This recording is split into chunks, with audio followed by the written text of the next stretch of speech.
Guys, so pumped. Owner and operator of CrossFit Livermore, the greatest podcast producer to ever do it on the greatest podcast to ever be on YouTube, the boss, Mr. Matt Souza. Dude, thank you for coming on. Yeah, absolutely. It feels great to be here, just to stay with the same thread of greatness, I guess. Like with that introduction, sign me up. I'll come on a couple more times. Just yeah, please, just feed my ego. I love it. Listen, we all know it's true. And I mean, we kind of do all know it's true. Like, you're an innovator, you're a creator, you have like it. Because I remember Sevan's podcast before you, like, we saw you, it was just the Sevan podcast, and it was the Josh, Matt, and Sevan show. Yeah. And then all of a sudden it was gone. And then all of a sudden you showed up and it was like, but you were just a name. You were behind the scenes. You kind of weren't on the screen or anything. So, I mean, you are the master of disaster when it comes to podcasts. You make shit run, dude. That they don't call you the boss for nothing. And you are known as the boss. That's cool. I didn't even know I was known as the boss. So. Yeah, you're known as the boss. I'm going to tell that to my wife. Got a new name to call me now. Refer to me as boss when I come home. What we have to do this. We have to talk about Kill Taylor because it was yesterday, and I always do this if I do a podcast on Sunday. I talk about Kill Taylor because it's my thank you, Vindicate, for my shirt. Appreciate you for getting it out to me. Nice. Love that show, dude. You had some of the greatest one-liners in any show. Like, I feel like you and Sevan were having a boxing match and going back and forth with the one-liners.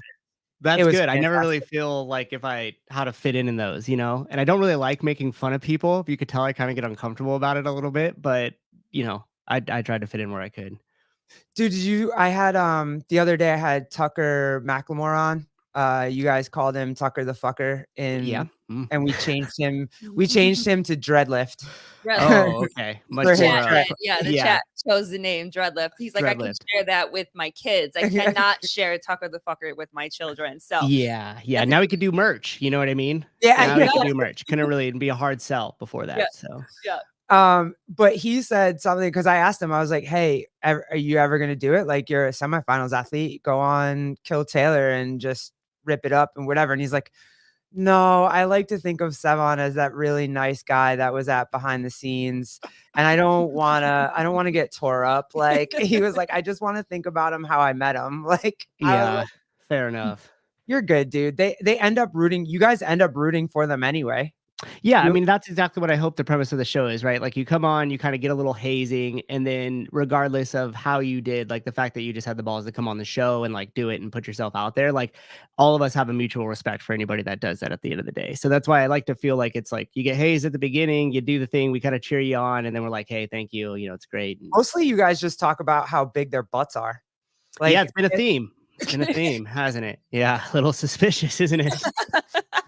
So are you guys secretly technically always rooting against Taylor, like wanting people to come in and like beat him? Yeah, it's a great question. Not really, because I love the fact that it gets bigger and bigger each week, which then as like we've never really gone to, I don't think we've gone to 2,000 yet. No, I think last time is 1,500 and then Colton came and took our lunch money. So I think like yeah, I just want to see it get bigger and bigger because that's when it'll get interesting. Like, I think we'll then have some CrossFit Games athletes because when I was at the semifinal with them and back there doing the interviews and stuff like that, they all watch it. And I asked all of them, I'm like, why don't you do it? Like, well, you know, the workout wasn't right, or, oh, I wasn't at the gym, but it's just kind of like these, like, whatever excuses. So I do think that when it reaches like that 2,000, 2,500, $3,000, that we'll get some really cool, interesting things that'll happen to that show. But no, it's a back and forth. You root against them, and then if they get a shot, like all of a sudden you kind of want to see them win the money because it just is exciting. But at the end of the day, like, I want to see it roll over. Chase and I agreed that we would rather see someone that's like Matthew in their garage or whatever beat Taylor than someone that's a games athlete. That's just way more fun. And then when Taylor thinks that he actually believes somebody is close to his score, he starts screaming, and the way that he screams like a little girl is the most amazing thing ever. Like, his high-pitched scream to me, I'm just like, you are the most masculine man I've ever seen in my entire life. Sure. and then, And you're getting nervous? You think he's gonna beat you, and he's like 3 seconds away, but you're like, ah! Like, Yeah, and when he does like the little like dance and he starts like getting Yeah. I mean that's why that's why he's a fucking superstar, right? Like I don't really know if anybody saw it coming as his lead up to that, but just with the Taylor versus the world and how he was just a trooper, he's just like we threw the idea about it to him and he was just like, yeah, okay, let's give it a shot, so it just kind of unfolded, but it's really cool to see him kind of come into his own because he really is becoming a superstar. Like you could see it in the semifinal with like how many people are rooting for him. And then the interesting metric too is like when you do shows and other things, like how much of traffic do you bring to it, right? And I'm sure you guys have followed your metrics. So if you look at that, and I kind of was doing my homework and prepping on you guys, like obviously Sevan's going to be the king. He's going to bring a ton of things and people to it. It's going to watch him in a different format. But if you watch Taylor's shows, like he does the same thing, right? And it's not even just that. It's Taylor, it's John Young, it's you. It's funny. Like, yes, Sevan is king. If you can get Sevan on your show, like for sure that, or if he talks about you or whatever, for sure. Hiller, for sure. They're at the top of the food chain. Yeah. But then you get Taylor, you get Chase and Bill. I want to try. I'm gonna try it out with Caleb, Warren Caleb, because I'm gonna see what happens. He's the last one of the crew that we have. Even Will Brandstetter, like I want to see what happens. Dude. Oh man, yeah. You'll get both of them, and it's gonna be awesome because like I get to hang out with Will a little bit more in the recent than I have with Caleb, but I get to hang out with Caleb like really early on when he was volunteering in medical at Wodapalooza and stuff, and like. Yeah, they're awesome. Plus, too, like Caleb has this role on the show now where, like, I don't know about you guys, but I listen to it a lot when I'm driving out to Hayward, if I'm not coaching a class or something, when I can't make the show. So I'm always listening. I'm rarely like watching it, and I'm always like keen to like listen closely for Caleb's one-liners because whenever he hits them, oh, they're so good. And I wish like there was more of a reaction to it because usually someone's like focused on moving the show forward or the guest or this or that. So when like Caleb hits it, they don't really ever get the credit that they deserve in there. But the best ones are when Caleb does get it and it's Greg that's on the show and Greg gets it, but Sevan doesn't get it. So Greg will like silently laugh to himself when Caleb says it, and then Sevan doesn't get it. I'm like, oh, you missed it. You missed it, bro. And to Sevan's point, and I know both you guys can appreciate this. Like when you're thinking in your head, like probably even when I'm talking right now, like, hey, oh shit, where's the next question? Where are we gonna go? What thread of this? So it's hard to like. And Sevan has told both of us this. He's like, whenever you guys talk, I use it as a break to like figure out the next path forward because like you'll be fine. And so I think it's mostly to defend Sevan here a little bit, mostly the fact that he's in that train of thought and not focused on it. And then in retrospect, when he watches the show back, he'll always be like, dude, or like his sister will reach out or Haley will reach out or something and be like, Caleb said this is fucking hilarious. And he has so many of those. Yeah. Oh, I have so many questions about that for you because you have a show, like you're on shows where you're with a group of people and then you have a show where you're by yourself. Yeah. I definitely want to know about that. But let me say hi to everybody. Hey. Oh, yeah. Judy Reed, happy Sunday. Jeffrey Birchfield, Maddie Souza, executive producer. Hell yeah. Bernie Gannon, the boss. Yeah. It won't let me pull. Can you pull them up, babe? For some reason, I can't see it. I don't know why it won't let me pull it up. I can't. But it says the boss. I've always thought of Souza as more like the skipper. All right.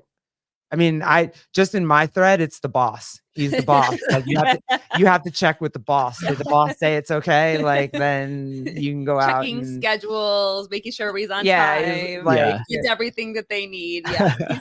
It's pretty important. I always ask permission from everybody. Like, did the boss say it was okay? And they're like, yeah, he said it's fine. Yeah. Okay. So, Madeline Adams, hey, what's up, girl? Crossfit. Indicate what happened. It's funny when the lady yesterday wasn't the fittest person in the gym when we saw Andrea Nisler. That was funny. Yeah. The thing about CrossFit is like, there's a couple of these characters in the chat that have names like that or aliases.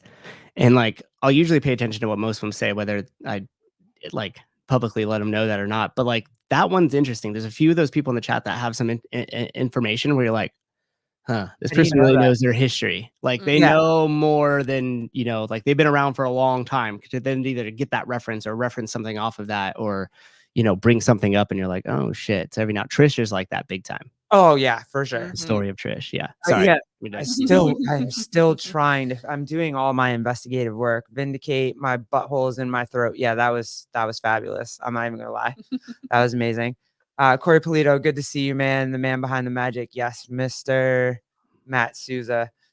Well, real quick before you go where you yeah. want to go, when you guys came up with the idea of Kill Taylor and that show idea came up, were you expecting that so many people would want to invest and be part of it? Like, I know you get a lot of donations to help get some of the prize purse a little bit bigger and stuff like that. And so I think it's really cool from that perspective that you have so much support. Sevan has so much support in the chat. And now it's like, how can we invest in this project with Taylor, with you guys, and get their own names out there and everything like that. So when you first came up with this idea, did you expect that you were going to have so many people interested in donating to the prize purse? Absolutely not. No, I don't think I think we mostly focus on just like Sevan will come up with an idea. He'll usually run it by me. He'll usually have kind of a group of us. He'll kind of mull it over to see if it's, what everybody thinks of it and if they're willing to participate. Cause obviously something with Kill Taylor, it takes a group of us to make that happen each week. Right.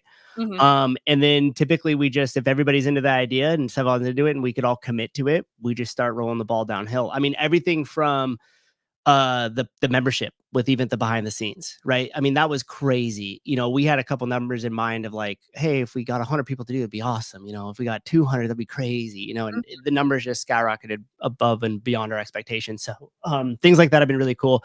But I also think like once I really looked at the success of the show, how quickly that happened, with like the amount of consistent live viewers we've had on Saturday mornings, the views that we get afterwards, and when you consider the length of time that it's been on, it hasn't been going for that long. The cool thing is it makes it actually a really good sponsorship opportunity if you're new to the space, right? Which I didn't actually think of that at all. It's more or less like, even as you're bringing it up, Colleen, I'm like, yeah, you're right. That actually is a really good, from a business standpoint, an opportunity, because you're going to have all those $500 for 1 week is not. Yeah. That's not bad. Yeah, and it lives in there in perpetuity, right? So like that show sits there. So it's not only do you get the attention of all the live people right then and there, of course, but also there's going to be another 10,000, 15,000, 20,000 views that come behind it. Plus, we try to make like the trailers and the different things like that to give it even more of a little bit of a value add. But no, to answer your question, no, we had no idea that the support would be that way. But in retrospect, it actually is a really cool opportunity. So I'm glad we get to provide that as well with the show. Yeah, because it's a big prize purse for the person that wins, or whether it's the rollover and it's the exposure and also. So, but if you really break it down, like the price of the investment that they're making is very small considered to like what other ads maybe they would have to pay for. Like his platforms is so big and it's going to reach so many people. So if you break it down, and it sounds like you're the numbers guy where you literally like break down all these numbers and what makes sense or whatever, from a business perspective, it almost makes sense to just invest in it, to be in such a big platform and then get the ROI as it comes back. Yeah. Like Homegrown Relief is a great example of that. Like found the opportunities and Shut Up and Scribble, right? Once a week show. The numbers weren't as high as opposed to like to get on the Sevan podcast itself, right? But you're a part of it now, and now you're baked in. And then Carl started investing into the Kill Taylor. Has done a show, is going to do another show in a couple of weeks here. And you're right, it's the best bang you could get inside this like community for your dollars. Like don't spend it on SEO. Yeah. And then of course you have to pass it by the DEI, right? Yeah. Hey Kenneth, what's up, dude? Hanging with grandma. I know I hung with my grandma all weekend too. It was great. Thank you for hanging out with us.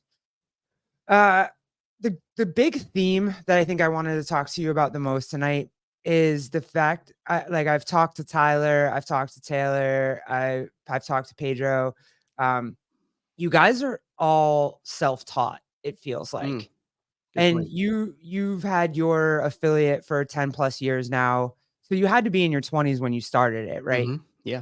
And the theme of you guys just jumping into the fire and trying to figure it out, and you don't care if you fail or look stupid, or you're just like, hey, let me see if this works this week. If it doesn't work this week, let me try it again next week. I'm going to learn how to do it better next week. And all of you just do it. Like you had Sevan walking around homeless with a camera, just trying to figure shit out. Right. Like, you know, Tyler's teaching himself how to be an accountant by himself. And you know, and I remember when you went to Crash Crucible and Will sent you with a video of how to set up the new equipment and you had never done it before. Yeah. And you were just like, well, we're going to see what happens. Yeah. Yeah. You know what I mean? Like that kind of thing is really, really inspirational. What is that thing that gets you personally driven at such a young age to just be like fearless about this and just go?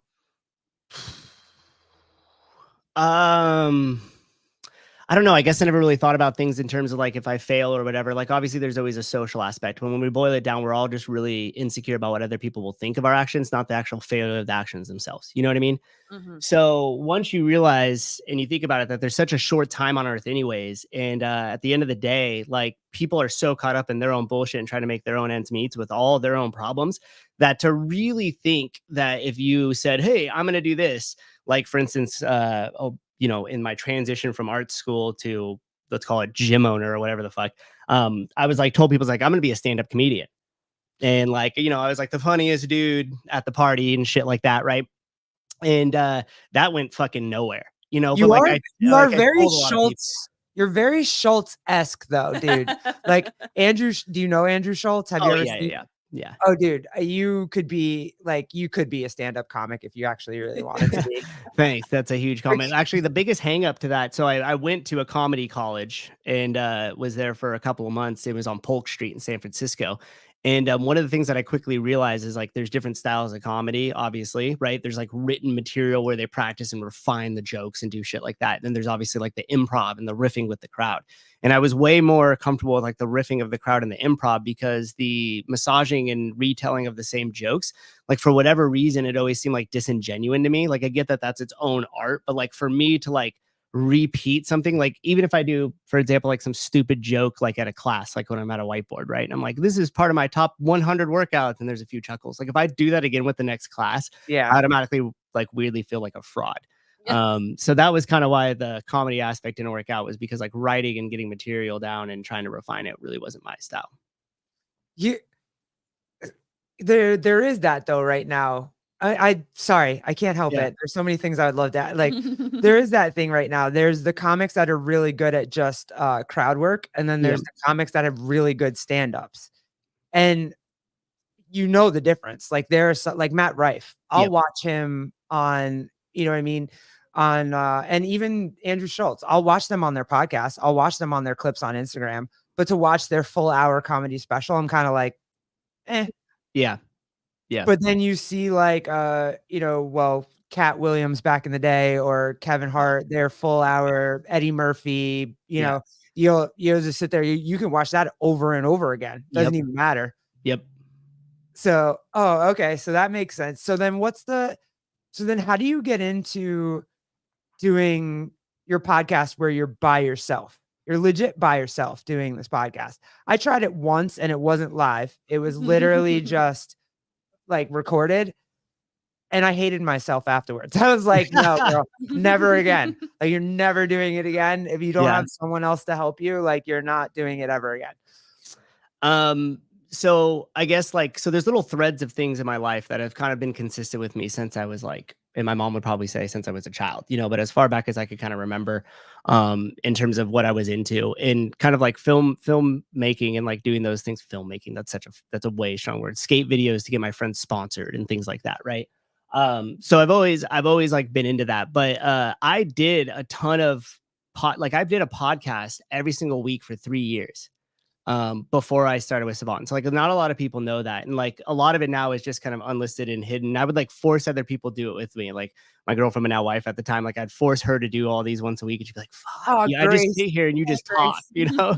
Yeah. And so, and then I did it for a while. We did one called Shooting the Fit, with a coach of mine now, like GM of the gym, Albert. So like him and I would do it once a week and things like that. So I had a lot of this like practice kind of leading up, and Sevan for a long time had pushed me to start to do my own show. And he's like, hey, you should do it. Like, and I never really felt like, I kept making excuses like, oh, it'd be hard to be consistent, stuff like that. But honestly, I just didn't really fully feel like I would have enough content, or like what I would say wouldn't, like, not that it wouldn't matter in a sense of like, oh, feel bad for me, but like I wanted it to actually be valuable information. And like, therefore I wanted to make sure I had time to prepare and like do something to where when you listen to the show, you felt like, oh, cool. Like I took something away from this. Right.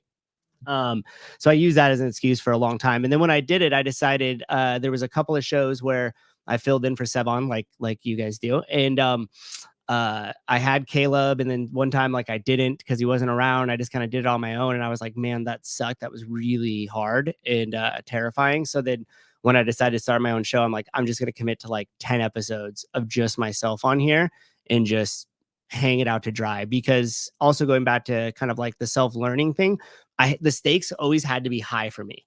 Like I always had a hard time like rehearsing for the sake of rehearse. I would be like just enough to get prepared and be like, okay, I just want to go do the actual thing now, just run the race. So for me, like with the stakes have to be high, and then I have to like really get my hands dirty with it and start like just like fumbling over myself to make it work. And I know that that's going to be like uncomfortable and going to take a while, but like I also know that that's where I get the best results and where I push myself the most. So how insecure are you in those first couple? Because now, I think you're great. I listen to your stuff all the time, and I'm normally, I think I'm just getting into listening to like affiliates and business and how to grow things and how to make things work. And so I really do. I enjoy your show a ton. Cool. But how do you? And I'm not even an affiliate owner. I just like listening to the business model and how you make it work. Yeah. But how insecure are you those first like 4 episodes, those first 5? Like, yeah, like you know, I was a little bit, but at the same time, I just had so much practice, and like behind the scenes, like Sevan really talked me up like to myself a lot, right? Like he's like, dude, you got this, like run with it, like do your thing, like, you know, blah, blah, blah. So and I always viewed like working with Sevan as more or less like a mentorship, you know, like if I'm not gonna earn from things that I do, you definitely want to like learn from things you do. And I know that's super fucking cheesy line. That's like every no, that's what it business is. podcast you have, but really that's what it boils down to, right? And so I knew that like regardless of how everything worked out, like I would learn a ton from him because I was so inspired by his work, like all through CrossFit watching it. And so I take like a lot of bit of that and just like, you know, felt I guess ready for it. But still super insecure. Like the first couple of times, and even now a little bit depending on what's going on. Like when I hit the go live and like things go, I'm like, oh fuck. Because you build it up in your head and I get all ready for it. And then when I hit live, it's just fucking silent. It's just me staring at me in a screen. And you're like, I don't know how you do it. all right, It's amazing when you do it. The heart rate goes up. Take a big deep breath before. But wouldn't you say that, you know, you look at Sevan as a mentor, and I think one of the coolest things about Sevan is that like it's not perfect. It kind of is like a go with the flow kind of conversation or whatever. And I feel like most people engage a little bit more when it is almost personable. Like you talk to each other, you don't always say the right things. You're like, hold on, let me think what I'm actually trying to say. That's not what I meant. You kind of have this almost back and forth with the chat. So do you feel like that is something that you try to do where it's, yeah, you're in the room by yourself, you feel like you're talking to yourself, but like, how can you have a conversation with the chat to kind of keep the conversation going? Yeah, I mean, obviously they're freaking everything when it comes to like not only my show and leaning on them for like content. Like sometimes I'll just throw things out there. Like, I don't know, what do you guys think? And find somebody that has a different opinion or whatever different thought that I had and bring it in. But I mean, that's everything, right? Like even when we very first started, like I remember sitting in, actually I lived down below the apartment I'm in now. I'm right above where I used to live, but I remember sitting in the same exact spot and calling Grace over when I was back behind the scenes running the back end. And it had clicked over from 99 to 100 live viewers for the first time on one show. And Crazy. like, I know. yeah, I was just like, oh, you know, this is nuts. Like, look at it. And like, you know, Sevan called me afterwards, like, we broke 100. And it was like 101. And then like, boom, 92, you know, but it just hung out there for that second. Yeah. It got there for a second. That's what matters. Yep. And like, that's all that mattered with it. I forgot where I was going with that. What was just having a conversation with the chat. With the chat. Yes, thank you. So then as the chat started being really consistent, like in the morning shows, especially as Sevan started doing it by himself, right? Which also was like kind of this leap of faith with this live call-in thing. It also just started as an idea. Like that's when he really started to build the relationship with the chat, because there was a steady like 30, 40 people that would watch it live like every morning. And then now that's obviously grown to, depending on the show, hundreds of people, or like the steady like 300 or so that are there regardless of the show, right? And so yeah, it's super important. And we've always like the amount of conversations Sevan and I have behind the scenes, and like I wonder if he'll get pissed. He doesn't get pissed. Yeah, he doesn't get pissed. So we've had a 6-figure deal put in front of us, right? That would be very helpful at times when we're trying to get funding, where we have Sevan and I have had conversations and turned it down, because the most important thing above all of it is like essentially the relationship that we have with the chat, or in the corporate world referred to as brand equity. So like that relationship to us, like if we're like, hey, we're putting this thing in front of you, and we support it, like we have to support and like and believe in the thing we're putting in front of you. We could still take their money, but we have to then tell everybody like, man, we don't really use this, but they're paying us, so we're saying it, right? Because we need to make sure that like that level of trust is like the most important thing that we could have with our audience. And that's actually been a lot of lessons, because there's been plenty of times where like, and I'll admit it, I've been like, oh dude, we could do that. And he's like, but if we say this, how are we going to say this? I'm like, they'll forgive us, but we need this money. And he's like, nope, fucking, we got it. And I so mean, that's that is crazy. reinvested. Your chat, and I've said this multiple times, your chat is probably the most potent chat I've ever seen ever. They will get behind like the community just in large, no matter who it is, whether it's Paper Street, whether it's us, whether it's Clydesdale, whether it's Vindicate, whether it's like I live in Vindicate. We live in whatever you got, you know what I mean? Whatever helps the ecosystem. Yep. Because we were the chat too. Like, and I wasn't active in the chat, but I watched you guys every day, and I know who every person is in your chat. Yeah. Like, yeah. So I mean, the group's amazing, right? Like even from the very first time when we went out to like Wodapalooza, and we had people that volunteered out there, like Heidi came out there and held the camera, and like Will Plummer, right? Like, and to see kind of what everybody's done with it. I mean, we've had Jethro open up a gym. Like, I remember having conversations with him early on at the old gym that he was at and stuff like that. And so Sevan and I've talked about all the time, like we got lucky too, because typically you never really know who's on the other side of that. We're like, man, I hope yeah. fucking weirdos and shit, right? But it's crazy because we get a chance to meet a ton of them and everybody in person, like face to face and in person, and like it's ridiculous how cool like everybody is in the group, and like all the different walks of life and things that everybody does, and how they even contribute to the show in and of itself. I did want to ask when you I know we're going all the way back. We got onto the chat, and I love the chat. We love you guys. I will and again, tomorrow, chat appreciation. We'll suck you off again. It's fine. That's really cool that you guys do that too, by the way. I saw that. I love, and if that is the one show that I do not hang out. I am what you used to do. I am not seen. I am here if you need anything, but he gets to hang out with the boys. I pass. Oh, hey. Since I get you here, how that first one where we subbed for Sevan, you happened to pop in the live stream at one point, and it was me and Colleen like on the bottom part of the screen, and Hiller and Pool Boy shirtless at the top part of the screen, and you were like, what the fuck is going on here? Like, did you really like not like hear anything, and you just popped in and you're like, what is happening? Why are there two shirtless at the top of the screen? I always wondered that. No, I was just kind of poking some fun. I watched the whole thing kind of evolve. And what I honestly wanted to see if you guys are comfortable with a little feedback. Yeah, no, go for it. Yeah, tell us. I would just love to see you guys just do your show. Next time you get the reins, don't bring anybody else on. Do you like pick a topic that you guys know that's got some meat on the bone, or a recent thing that's happened, and like just go on, and then you guys have a live call-in number too. Yeah. So like get it connected, get on there, like address the topics as you normally would with your back and forth conversation, and let it fly. Like really expose the audience to you guys. You know what I mean? And I think people would like that. Gotcha. Yeah. Yeah, I know. I try to stay true to like Sevan's audience and talk about, and not, you know what I mean? Because we kind of go off on ours about certain aspects of like politics and whatnot. And I don't always know if that's like the right thing to do on his show. Yeah, well, you know us. We're real tame. And, yeah, I know. We never address controversial issues ever. Yeah. It'd be crazy. Sevan would be super upset. Yeah.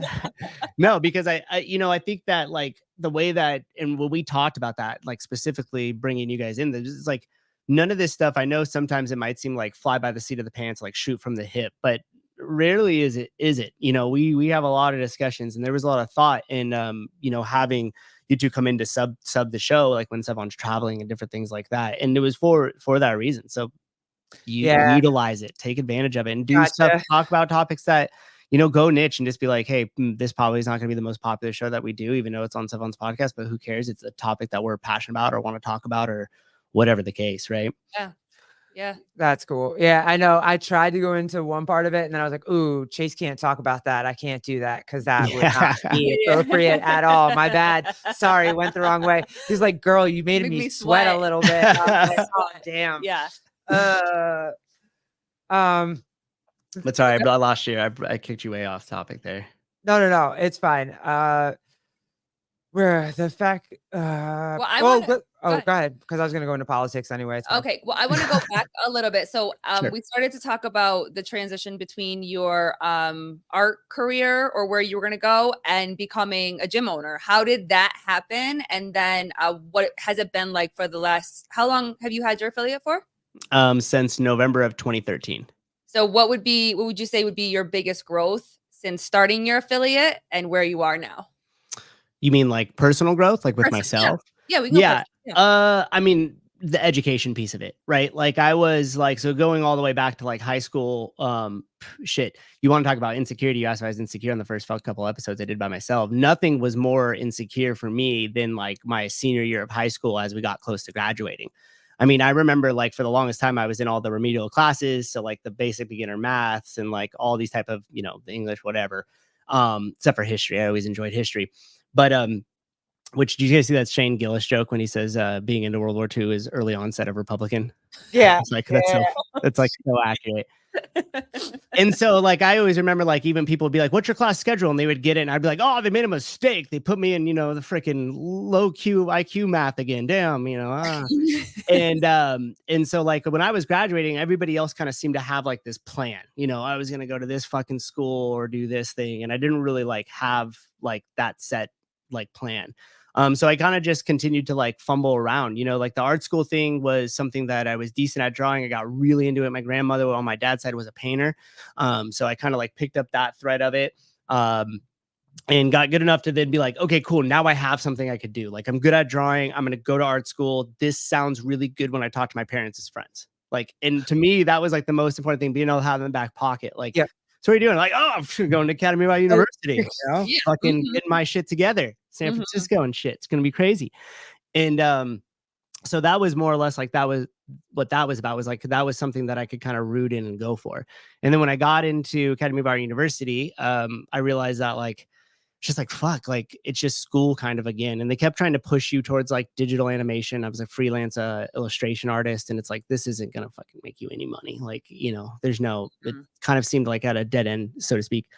So I basically transitioned from that, went to like what I call the house of degenerates between the age of like 21 to 22 and just moved in with a bunch of these other dudes. And at that time I had been like serving while going to school at a restaurant, then became a bartender and like a bartender trainer. And like, obviously like the hospitality end and like, me being able to connect with guests made me. So you and Sevan are like kindred spirits almost. Y'all were meant to be together. Like, yeah, the house of degenerates. And so lived there and like bartended, and it was, you know, it was easy because I would go work Friday and Saturday night and I'd have all my bills paid for the next, you know, 30 days and live that lifestyle. Then realized, you know, at some point it was like, do I really want to continue down this path? And the restaurant industry is great for that because I could see people that are my age now at like 35, 36 that were still there. And like, you hear all their like problems in life and all this shit. And you start to think like, fuck, is this like, the years go by fast and this could be me if I don't get something together. And at that time too, there was a guy that was one of my buddy's friends who was a roommate that was in the Air Force, and he was in charge of doing workouts for his PT stuff.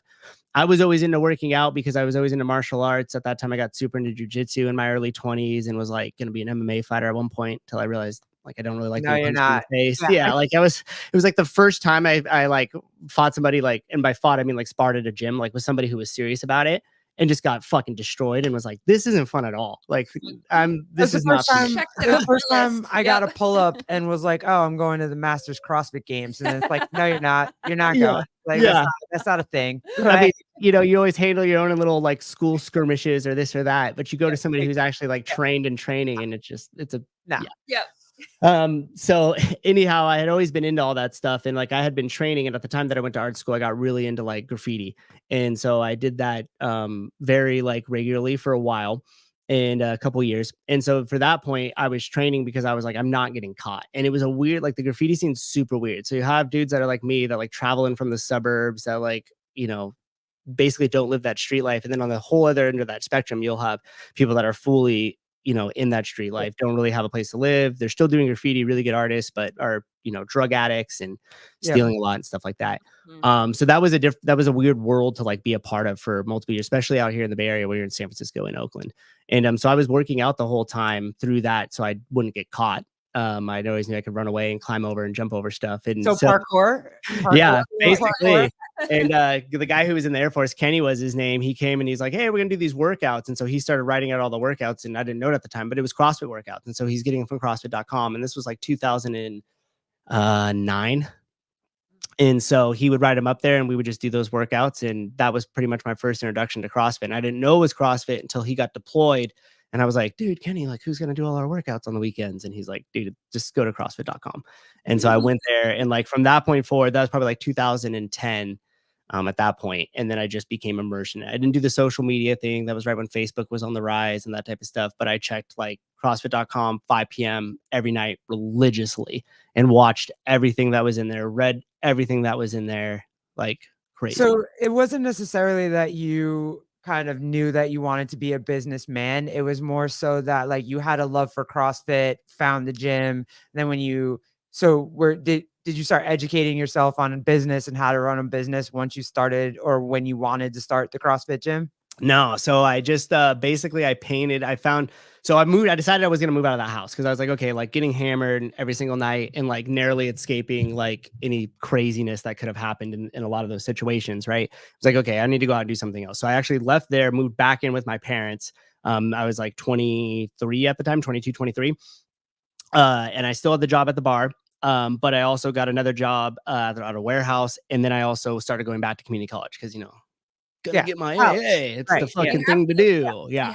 We have to get a college degree. It doesn't matter what it is, but you have to have a degree in order to be relevant. That's the story. Exactly. And so my parents like were basically like, hey, you could live here, but you got to be like working, going to school full time. And that was it. Like you're like, it just had to be that. And if it wasn't that, then you clearly have enough free time to find your own space and shit. Right. So anyways, I decided I was going to move out of there. And then when Kenny got deployed, I was like, okay, I'm going to go find an actual CrossFit gym. And there was one up the street from my house.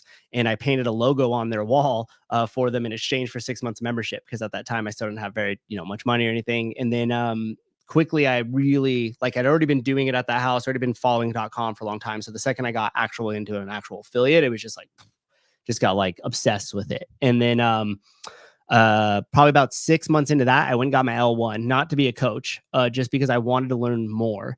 And then after that, the one of the coaches that was at the current gym that I was going to found out that I got the L1. He's like, wait, did you pass the test? I was like, yeah. And he's like, oh, do you want to coach here? And I was like, I mean, I don't know. And then I got approached by the gym owner at the time, and she was like, hey, we could use an extra hand if you want to do a few days. And I was like, oh, I'll give it a try.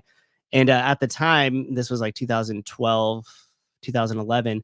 And then at the time, basically the shadowing for the coaching was like me hanging out with her for one class and then her being like, okay, well, you're on. Yeah. You come here every day. You're pretty much good to go. I'm going to go to Target and like, I'll be back. I got to get some stuff. And then that was it. And then I just dove head first into it. I had a lot of experience with moving groups of people, with serving and bartending. You have to get their order. You have to organize that shit. And so you kind of have this level of like hospitality, but also logistics.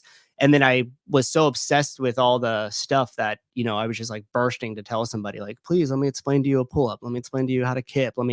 And got really into it from there. And then I got approached by a husband and wife who owned a bunch of businesses here in Livermore, and they wanted to start their own gym. And so they came to me and they're like, hey, if we start a gym, would you do operational side of it? And we'll give you a percentage of equity.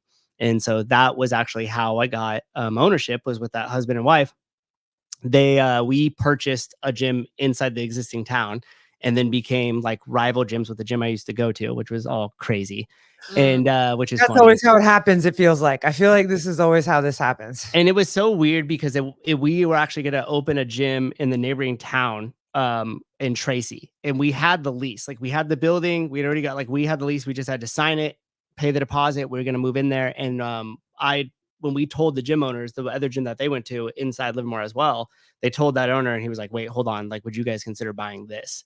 Because I'm not doing it the justice it deserves. And, you know, yada, yada, yada. And so they were like, okay, let us reconvene. And we're like, yeah, let's buy something that's already going and continue it on rather than start from scratch. So we bought it. We changed the name from CrossFit to CrossFit Livermore. And there you have it. The rest is history. So I have a question, but follow me as I'm trying to ask it. Yeah. So Souza is more handsome in real life. I can confirm. So Souza is handsome. What's up, dude? Olivia, I always thought Souza had beautiful eyes and a kind spirit.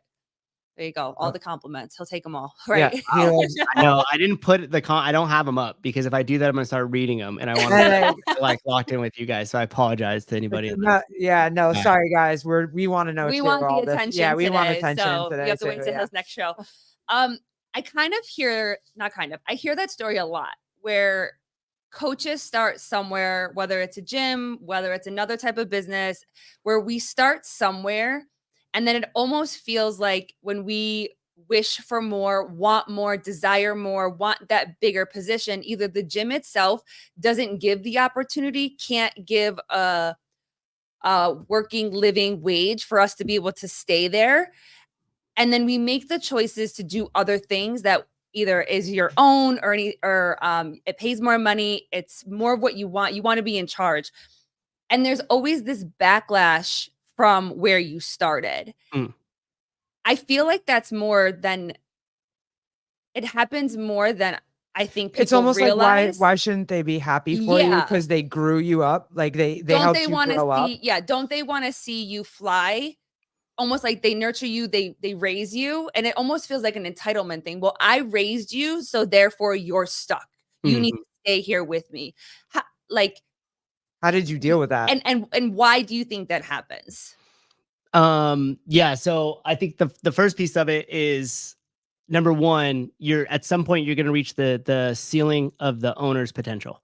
So you're inside of their playground. They've built it. Now, do they want to do more, or are you tapping into something that is an insecurity for them, right? If you're like, hey, what if we did this, or what if we did that? And in their mind, they're like, fuck, I know I need to work on this, but I'm so caught up with this other stuff. So rather than being like, hey, cool, I could have a running mate or a partner here, they become defensive and they put up that block, right?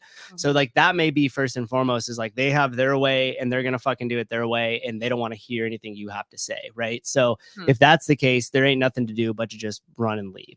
Now, once I realized that was when I was going through this transition, that's how that was with the other owner that was at the gym that I originally started at, I was like, man, that sucks. Because I remember specifically telling that owner, no longer owns it anymore and is not even in the CrossFit space, but I remember specifically telling them, like, they were like, hey, how do you enjoy coaching? I was like, I like this so much. I want to make this my full-time job. And then his remark back to me was like, yeah, it's a lot harder than you think. And kind of like walked away. And so for me, I'm one of these people that like, I don't really like ever say much, but I'm gonna remember that shit. You know what I mean? Like, it's like, that's like locked in there. I'm like, okay, motherfucker.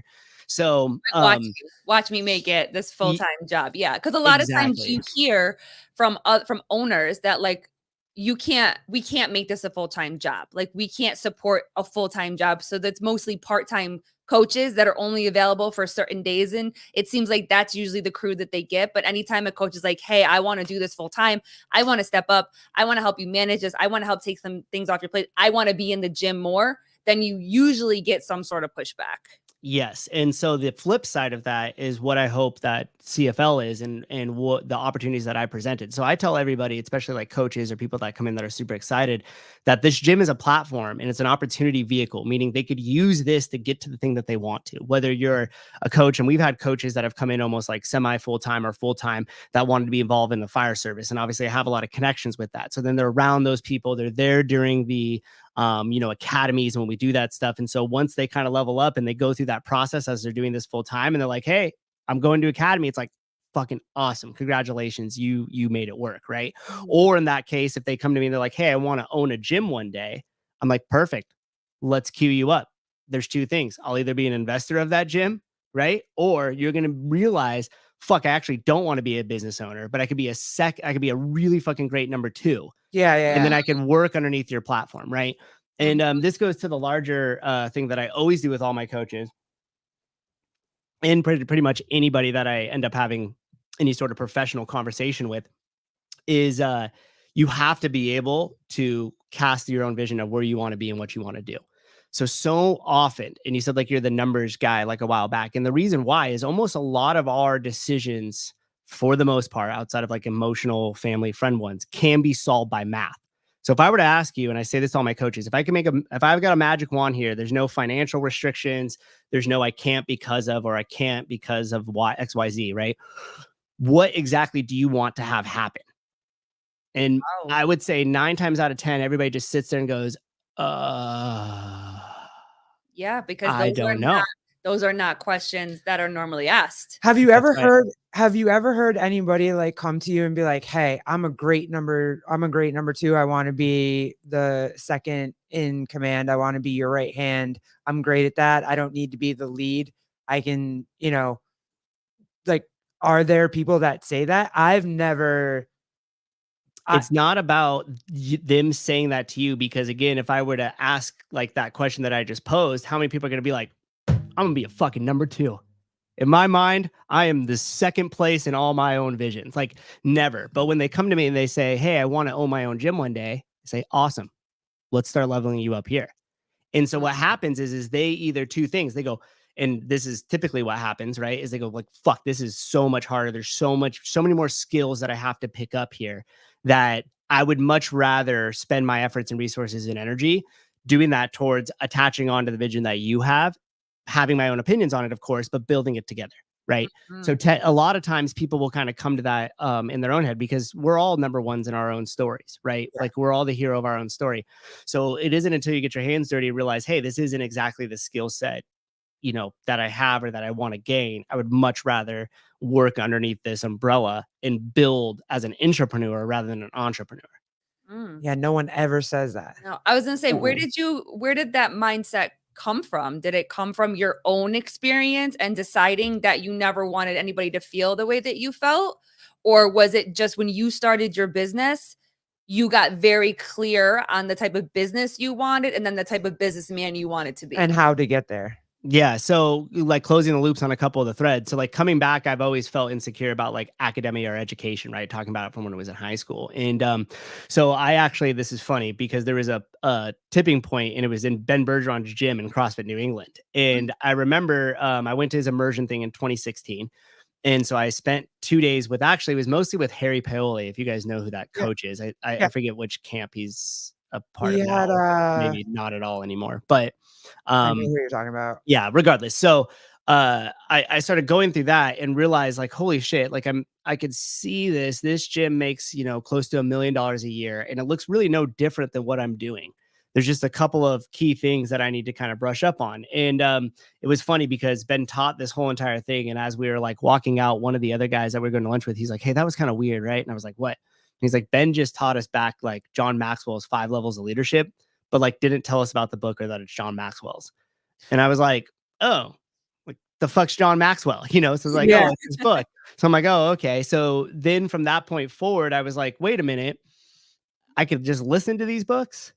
And it's like, yeah, it's on Audible. I was like, holy fuck. And that was it. Like my mind was blown. Like I wasn't ever really exposed to the fact that like I could obtain education just through like listening through books. So again, you're self-taught.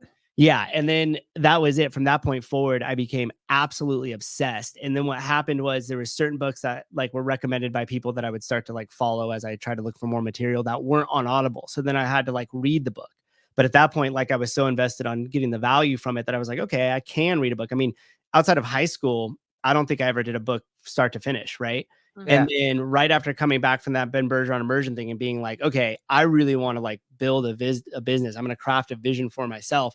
And it's the 7 Habits of Highly Successful People by Stephen Covey. It's a real popular one. And that was one of the first ones that I was like exposed to when I went through all the reviews and how long it's been around. I was like, cool, I'm going to go with this. And that kind of like laid the framework for everything else. And then I just became absolutely obsessed with like education, because I never felt that I was like good at that then when I was in high school and supposed to be in academia. And then once I was like outside of the academic structure, my education just exploded. Did you do the same thing with politics, kind of on the same trajectory? Because most people, like I've always heard that, but you're a liberal when you're younger because you don't have anything to really worry about, right? You don't have a house yet, you don't have a business yet, you don't have a wife, kids, none of that yet. So you're not really worried about it. It takes time to kind of grow into it and Yeah. care about what's happening in the world. Do you Yeah. think that that was kind of the same trajectory for you? Because you have a lot of hardline stances, which I love personally, but how do you think you got there? Because not a lot of people can get there, or I at least mean, say it out loud. really, it was just as far as like the courage to speak or whatever. I feel like that is the one thing that we possess in this country, right? Like we have our First Amendment right. So the fact that you're afraid to utilize it, to me, is already kind of a I don't really want to use like a super strong word, but it's already kind of like cowardice. It's already kind of disgraceful, right? Like we know the history of the US and everybody that came before and sacrificed to be here so we could specifically be able to speak freely and have uncomfortable conversations about issues that would affect us on a large scale. And so the fact already, like when I think about it in terms of that, I'm like, damn, like I'm not even utilizing this amazing superpower that's been given to me that in the span of human history has not lasted very long Mm. or ever really before this, right? So when you think about it in that terms, it's almost like, are you really even like doing what you're supposed to as a duty as an American citizen if you're not willing to kind of like draw these hard lines and like talk through it and voice kind of where you stand? Okay, well, hold on. Give me a second. Heidi, you guys have no idea what it means to be Souza's right hand. Fair. I don't. Maybe one day. Bernie Gannon, Souza, curious, what was it about school that gave you so much trouble? You're clearly super curious and smart. What was wrong about it? Oh, dude, it was just like the fact that I could not see how it related to anything that was happening in life. Like when I was like listening to the issues that are coming up at home with my household, like in my parents and then with their friends and being exposed to all these other things, nothing inside of that I was being taught in that school, in my mind, even at a young age, fucking translated that at all. The only thing that really did was like history because you could like learn stuff and apply lessons that came before you to your life, right? So that was already a problem. And like I had ADD or ADHD or HD. whatever. Like, yeah, my parents were just like my dad, especially, was just against anything with like pharmaceutical drugs. He's like, no, Yeah. fuck that. We're not taking that. So that was Yeah. just out of the question, right? So yeah, that was it. I just didn't really feel that it mattered. And if you remember how I learned, it's like the stakes have to be high and I have to be like building it as we're going for me to really stay like engrossed and Focus. immersed Yeah. in it and focused in it. And that's why the affiliate was so important because every day I'm like getting in my car, listening to a book, learning something new, applying it to business, working in that business, and then just on repeat. You know what I mean? So that Yeah. was like it was like the stakes were high enough for me then. And it was interesting because my uncle was very academically inclined. So he was the first one in my dad's side of the family to go to college. Then he went and got his master's, and then straight from his master's, he got into Microsoft when it was super early.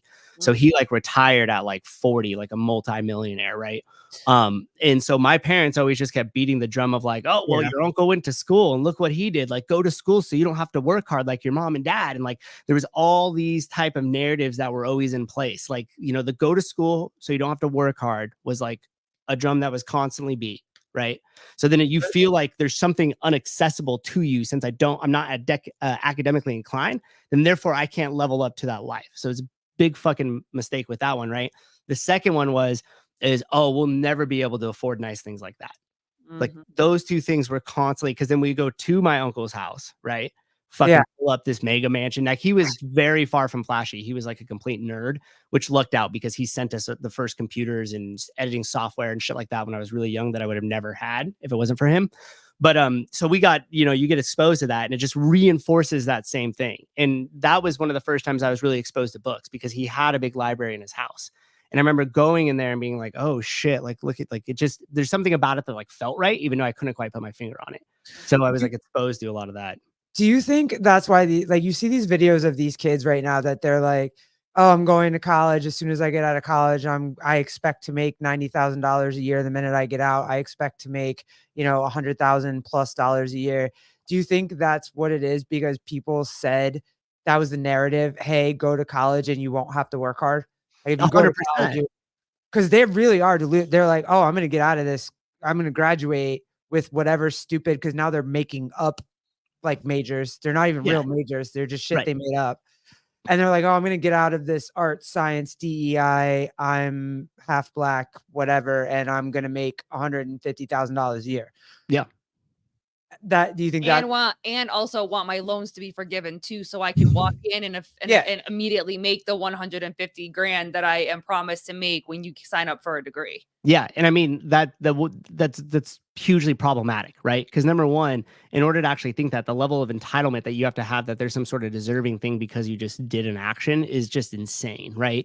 And I think that college in and of itself and just higher education and education as a total, it's just this behemoth of a whale moving through an ocean that's super, super slowly moving, really fucking massive, but like on its last breath. Right. So like that whole bubble is about to burst because people are getting locked down into student loan debt with the promises of these high paying jobs with these degrees that don't fucking teach them anything.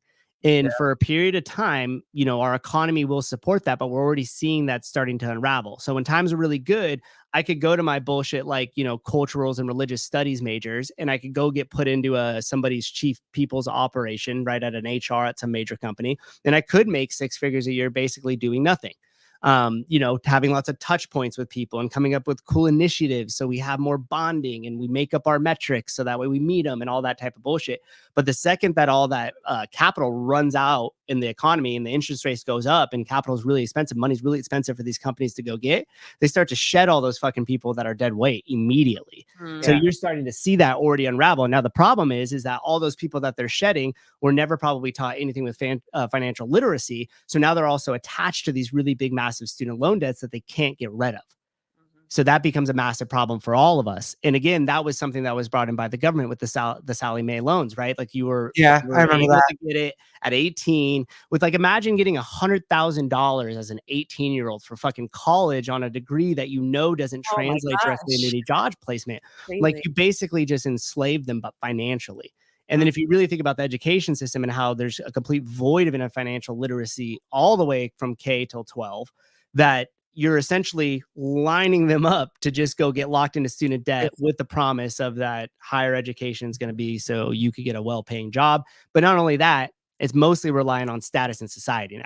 I want to be able to say, like, I went to a college and had my degree. Which gets you nowhere. Judy, I think we're just, Judy Reed, I've never heard the phrase go to college and you don't have to work hard. And I know we've never told that to our kids. Yeah, we haven't either. But I think it's just that umbrella term. There's like an umbrella term, do better than me, go to college. When you get out of college, you'll make a ton of money. You'll live on a house on the hill. It's just kind of that umbrella term. It was just always parents just beating into us like, to be better than us, you have to go to college. Yeah. And think of the anecdotal evidence from my parents. So like the tools that they had, right? Which like, that's not a knock on my mom and dad at all. No, and essentially the lesson that's what they told you.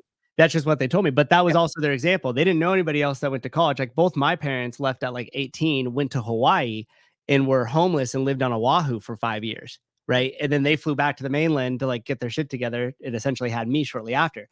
So like the only other example they had was my uncle who went to college twice, he went and got his master's and then came out and now is a fucking deca millionaire. It's like, well, clearly that's a, successful path. I mean, it happens, but then we're from Utica and we know a bunch of people that just kept going to college and getting triple master's degrees so they could just defer loans and whatever, because they had new loans, so they didn't have to pay their old loans, and now they have like 3 master's degrees, and then it's worth of loans. Yeah, and then like, it's the constant conversation of like, well, the government should forgive me. Why? But why? Yeah, it's the entitlement piece again, right? Like somebody's owed something, and it's crazy, but that whole thing is definitely unraveling. And like going back to your question before is like, how did I start to like think this way and stuff? Is I think that on top of the fact that I'm going to kind of voice my opinions and they're always subject to change. Right. But I feel like I have to do that.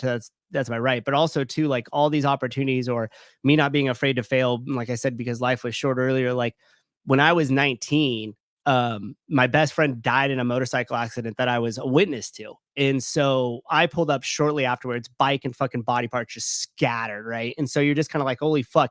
But the hard part of that wasn't that. The hard part of that was having with one of my other friends to go to all of our parents' friends' house and tell them what happened. So there was like a really big responsibility that I felt at that time where it was like, I remember calling my mom and she like freaked out. So we go to the house, she comes running out all hysterical. And she's like, oh my gosh, okay, so what are you gonna do? And I was like, we're just gonna go tell the group of friends' parents right now. And like my other buddy that I was with was like, I don't want to do that. And I was like, I don't either. But Yeah. like we should. And so literally, like against everything that we want to do, we went through and like told the families, because it was all kind of this smaller like neighborhood where a bunch of us grew up. Yeah. So we went through and like told and told all the families. So I always like remember that point, like no conversation I'm going to have or opinion I'm going to have is going to be harder than that conversation was then, because you fuck everybody's world up. Like not only do you let them know that like, hey, a person that we grew up with that was 19 years old is now dead, but you've completely shattered their world because they're just putting their kid's head in it and they're going, oh fuck, now my kid has to deal with the fact that one of their best friends is gone. Yep. I have to deal with the fact that we aren't untouchable, and I'm going to be really close to that experience, right? And it wasn't until years later that I was probably at that point, I was like 24. I think I just started kind of doing the gym thing and like going to school, but like didn't really have like a vision. I remember I went back and I saw his mom, and I did often before they moved back east. And I would always try to make time to go see her, because there was something about like, and him and I were best friends. So out of the whole group, like him and I were together every fucking day. And I remember one time I hadn't seen her in a little bit, and she's like, how are things going? And she had this kind of like big smile. And I was like, oh, it's cool. Just like working, going to school. And she had this like, she was like, oh, cool. And like there was this weird pause, and like like I'm kind of like really in tune with like energies and different things like that. So much so that my wife kind of gets annoyed at me. She's like, don't be worried about them, just worry about what we're doing. You're already focused. But like the energy and stuff like had shifted to the point to where I was like, holy fuck, like I'm blowing it. Like she's looking at me and being like, hey, how are things? Her son's dead. That opportunity's gone. And I'm like, oh, it's cool. I'm fucking working and doing the thing, going to school. And she's like, oh, okay. And it's like, damn, I'm completely blowing an opportunity at life. Like that opportunity for her son is gone. And so that kind of vicariously is living through me as to like, what are you doing with your opportunity now that you're still here? And so that's something that's always like anchored down. So whenever I get caught up in like, oh, this coach is going to leave and they're going to go to the other gym and talk shit about me or whatever, like when you really think about like how short life is, and the fact that if you're caught up on that moment and can't ground yourself back to the vision of like, what the fuck are you actually trying to do in life? Then like, you're just going to be stuck in that little treadmill of like worried about that and not really focused on like A, how short everything is, and B, how big the picture actually is for you. Bernie Gannon brought this up. I was going to too. He always thinks about it before me. Also confronting our shared mortality. Yeah. But at 19, does that burst your mortality bubble? I know mine wasn't until I was in my car accident, and that I was in my 20s when that happened. But that really was like, oh, this isn't a video game. You can't respawn in 3 seconds. Like once it's gone, it's gone. Was that kind of what that was for you at that? That's a young age to realize that though. Yeah, it was all of a sudden, for me, like everybody around me became humanized. And so I remember specifically, like, so we were kind of just a shit disturber group, right? Like dumb shit, 19 years old. Like this is right when I first started like, oh, paying graffiti. Like this is the dumbest shit. And so all of a sudden, all of us are now, experiencing this together. And we became like the absolutely most like respectful, kind of quiet, like random kids for this stretch of time. Because like, I specifically remember Dustin, who was always just kind of a shithead kid that would just do something. And you're like, why did you fucking do that to that person? Like that wasn't necessary. And he's like, oh, it's funny. But I remember we were pulling up and like a lady went to go like stop, and there was a shopping cart in the parking lot, and he was like, hold on, and like jumped out of the car and like jogged over there and like moved the shopping cart. And then he just put it away and he came back to us, like didn't even look at her or say anything, and just like had done the thing. And so that was kind of the only real paradigm shift, is like all of us started for a short period of time really behaving in that way. And then I've always tried to like think about it in that term, right? So like, let's say you're being annoyed by your parents. You're like, fuck, my mom always does this one fucking thing and it's pissing me off, blah, blah, blah. And then I got to go and do this. And then you just immediately come with the next thought behind it. It's like, well, what is that was the last time you were going to do that? Now your whole perspective is shifted. You're like, oh, fuck, no, I'm glad. You know what I mean? Like I get to go do this now. So like, okay, cool. It's just a little perspective shift. And it's not like necessarily it always makes it easy, but it's good to stay grounded in that. Yeah. And I think that that's what this generation is missing. I think everybody in this generation feels like they are, like you said, entitled, deserving. You owe me this. They use that word deserve a lot. They do. They Yeah. do. And that nothing is earned anymore. And I would love to, talk a little bit more about this idea of hard work almost being a taboo word now. So you had your parents that did the best they could with the hard work that they did. Then you had your uncle who did the hard work in his own right, the best that he did, and got a completely different result than what your parents did. But you learned from your parents. You got those tools from your parents and those ideas and those messages that were like, this is what it is, and this is what it is because of their experience. But then you took the words hard work and you created it for your own life. And I feel like that what we get to do if we take that ownership and take the gift that is to rewrite our own story. So I came from a single mom, and what I learned was that you work hard, and it doesn't matter how hard you work, you're never going to get ahead. You're never going to make it because Yep. you work so hard, you're living paycheck to paycheck. She did the best she could. She was a single mom, and we got everything that we could. Got everything you needed. Yep. And could, and even more, because I was a competitive dancer. My brother was a competitive hockey player. So like she did what she did, but what she taught me was that doesn't matter how hard you work, you're never going to be able to get ahead. Yeah. You're always Yeah. going to be struggling and whatever. Right. But through my own work and through my mindset shift and being married and learning and all this type of things, I've changed the story and changed the narrative. And I think that that's a gift that we don't take anymore because hard work and earned are like taboo words now. Totally. So how did you change the story? I mean, I think that's probably the greatest skill set that I got from my parents was like the whole social side of things. Like my mom was always like, well, you're the firstborn, like you got to be the leader. And then she would also come and we'd go and it would be like, we'd be going to visit a friend's house or whatever, right? One of their friends and their kids are there. And I'd be like, oh, we got to go see Tommy. And I'm just making that name up. And then my mom would be like, yes. And then my mom would get all serious. She'd be like, look, okay, yes, is Tommy a little different? Yeah, he's a little different. It's fine. Okay. He's no different than you guys, though. Okay. And it doesn't mean you get to be mean to him. And so I want you to make sure that Tommy's included. And I need you to be the leader here. Okay, Matthew? And then my dad would turn and be like, yeah, even though Tommy's a little fucking weirdo, you guys, doesn't mean you could be mean to him, right?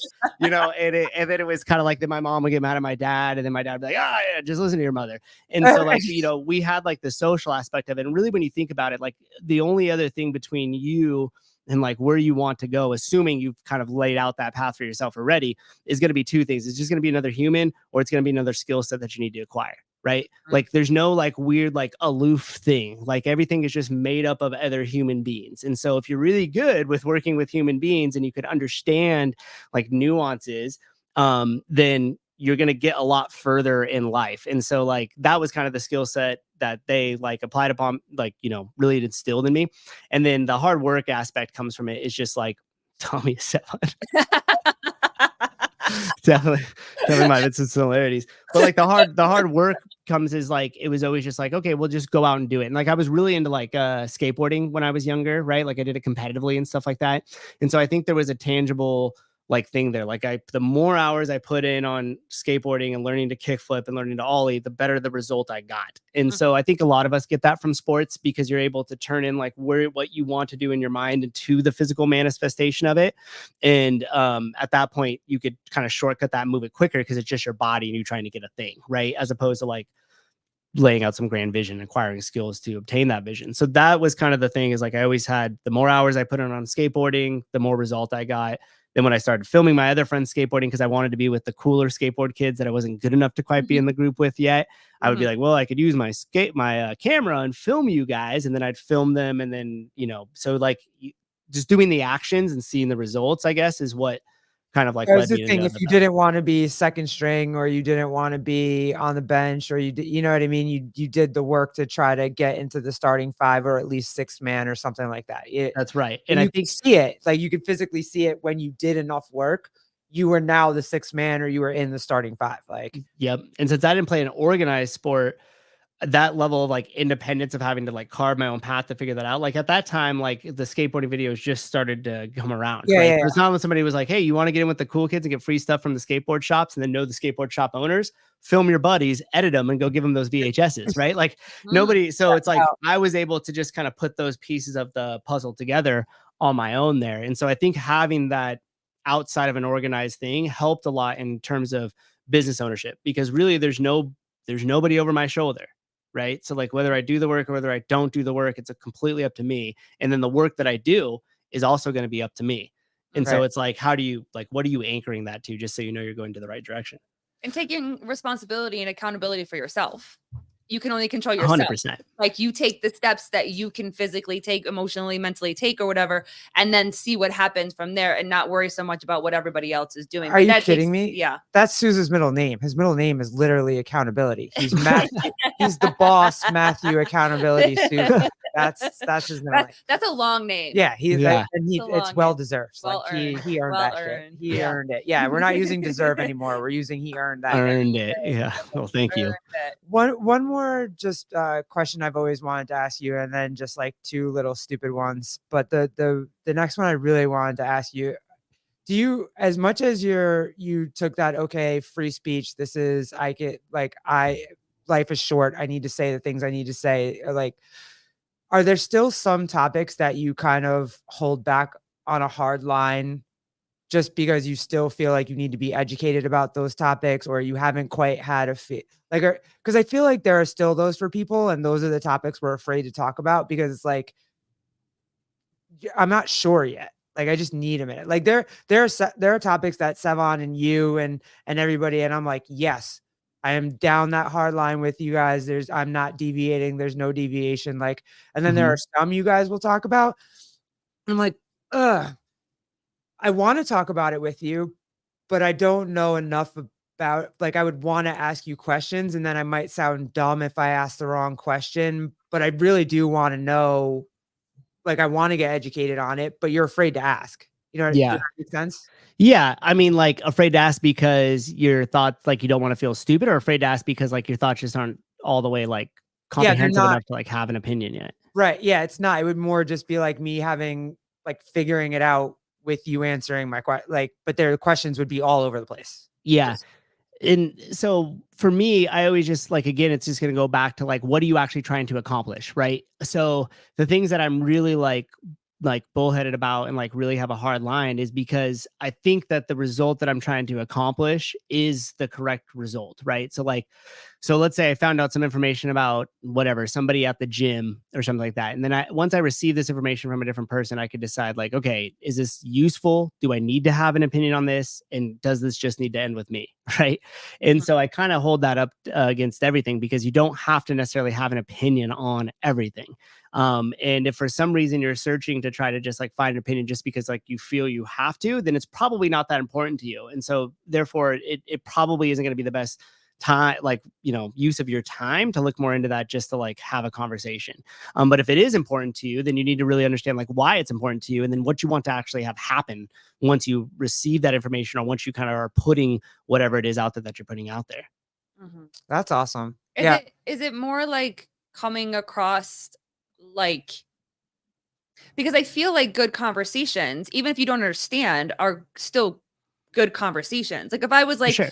hey, Souza, I don't know. I heard this. I don't know much information about this, but this is what I've heard. Can we talk about it? I think that that's not necessarily because babe, that's definitely something that we've created here too. Like, That's why. Well, I'll go with it. Well, since I have you like for a couple more minutes, I'll go with you on this, and I'll just put one out there that is for me that I don't normally really talk about because I'm not sure yet, and we'll see what you say.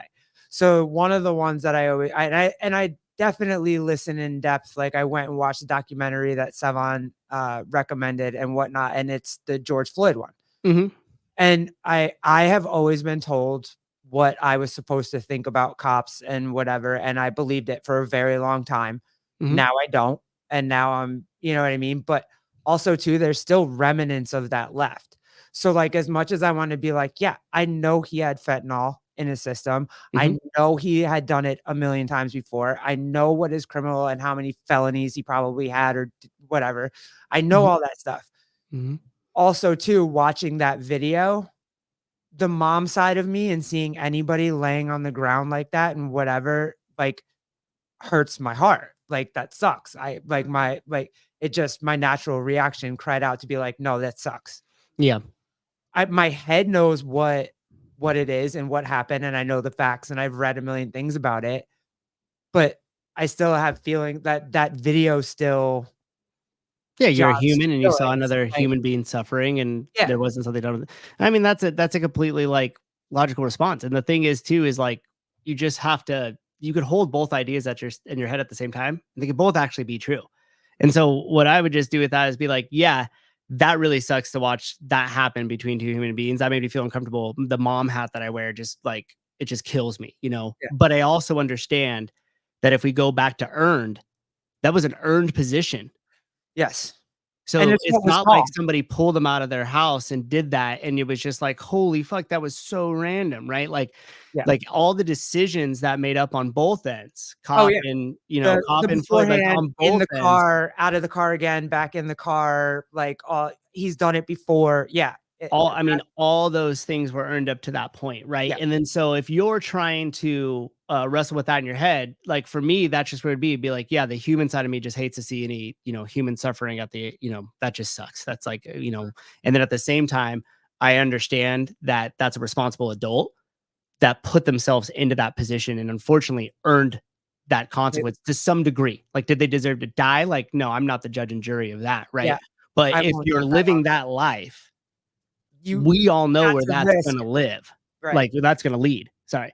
So, like, So it's and it's like accountability of choices. Like there were yeah, multiple choices that led up and didn't Sevan had another girl on and I don't remember her name, but she took accountability for her choices into the action that happened, not deserving the result, the negative, I think it was assault result or whatever. I yeah, forget who it was that she that Kayla Harrison, I think you're talking about yeah, where yep, she took the accountability steps of like, yeah, I made that choice. Yes, I made that choice. Yes, I made that choice.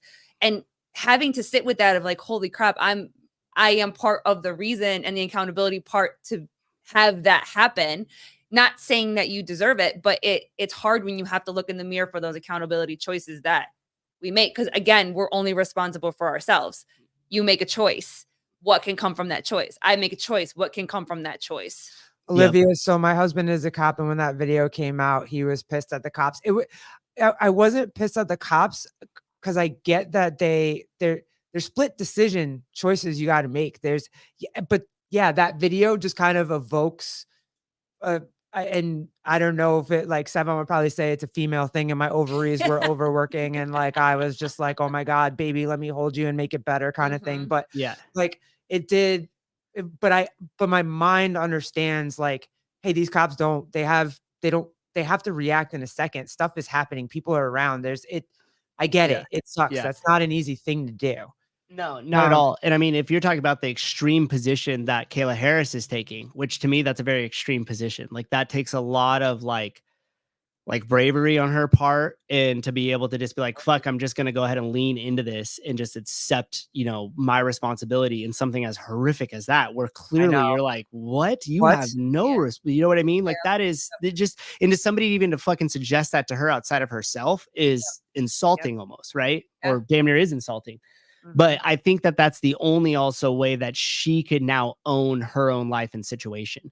And And heal from so, it, and yeah, heal because from it now Look at from it. that. Yeah. she brings it back in with her control, right? And so, like, if you go back to like, okay, well, why is she choosing that, and why is she going to lean into it? It's because for her, maybe to move forward and to not, to start getting rid of these things and getting her life back under her control in totality. She first has to start right there and just say, fuck it, everything is under my control. And the reason why I'm spending so much time into this is because the vision that I made for myself outside of this is somebody that takes personal responsibility and control over their life.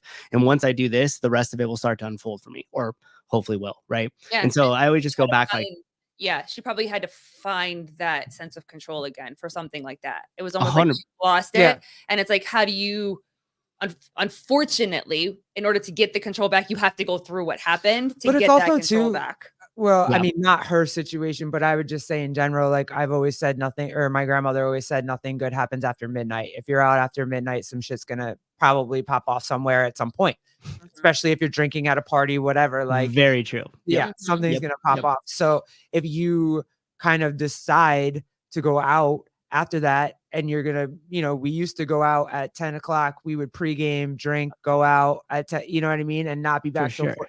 Probably like there's a good percentage chance some shit's gonna happen to you, especially if you're a girl. So like, and even my son, I would say, hey, like you're going to make bad decisions if you're out past 12 o'clock on alcohol or whatever the hell else your friends are doing. Don't go. Like, Yep. it's not a good Yep. idea for you. Yeah. Yep. So I get it. I get it. Yeah. And Hold like it, you know, exercising that, like, meaning what happens in the way that you respond to it is definitely like a practiced skill. And like, it's something that it's every single day you're almost like starting back over. You get better at it at time. Right. But like, it's actually like, I think this is a Viktor Frankl quote, from his book, Man's Search for Meaning. But his whole deal was like, that's the only actual piece of us that separates everything from the humans. Is like something happens to us, and then we could create a space inside there that allows us to actually just respond and not necessarily just react, right? And so the more you are taught to kind of like grow that space, the better decision making power you could have. Because if something happens that evokes a really good, like, strong emotional response to that, and that window closes, and now you're just blindly reacting, that's typically when really bad things happen, right? And now what happens and what helps push that along the most is alcohol. You won't fucking have any space to respond to anything or to have that little bit of like breathing room to determine how you're going to react to it. Like, you're just going to, like, something will happen and you just like, it just goes, right? And so the more that you could practice that piece of it, and then inside that little area of space as you're choosing to, like, whatever, however you're going to respond to it, saying then, okay, now does this response help move forward to what I'm trying to achieve right now? And then that's even one step further, right? Like, hey, I just got some information. Okay, what do I want to do with this information? Do I want to pass it along? Does it need to die with me? Do I need to use it to whatever, right? And so then once you have that little space, especially money, like, money and business hate emotional decisions. Money and business hate emotional decisions. Policies hate emotional decisions.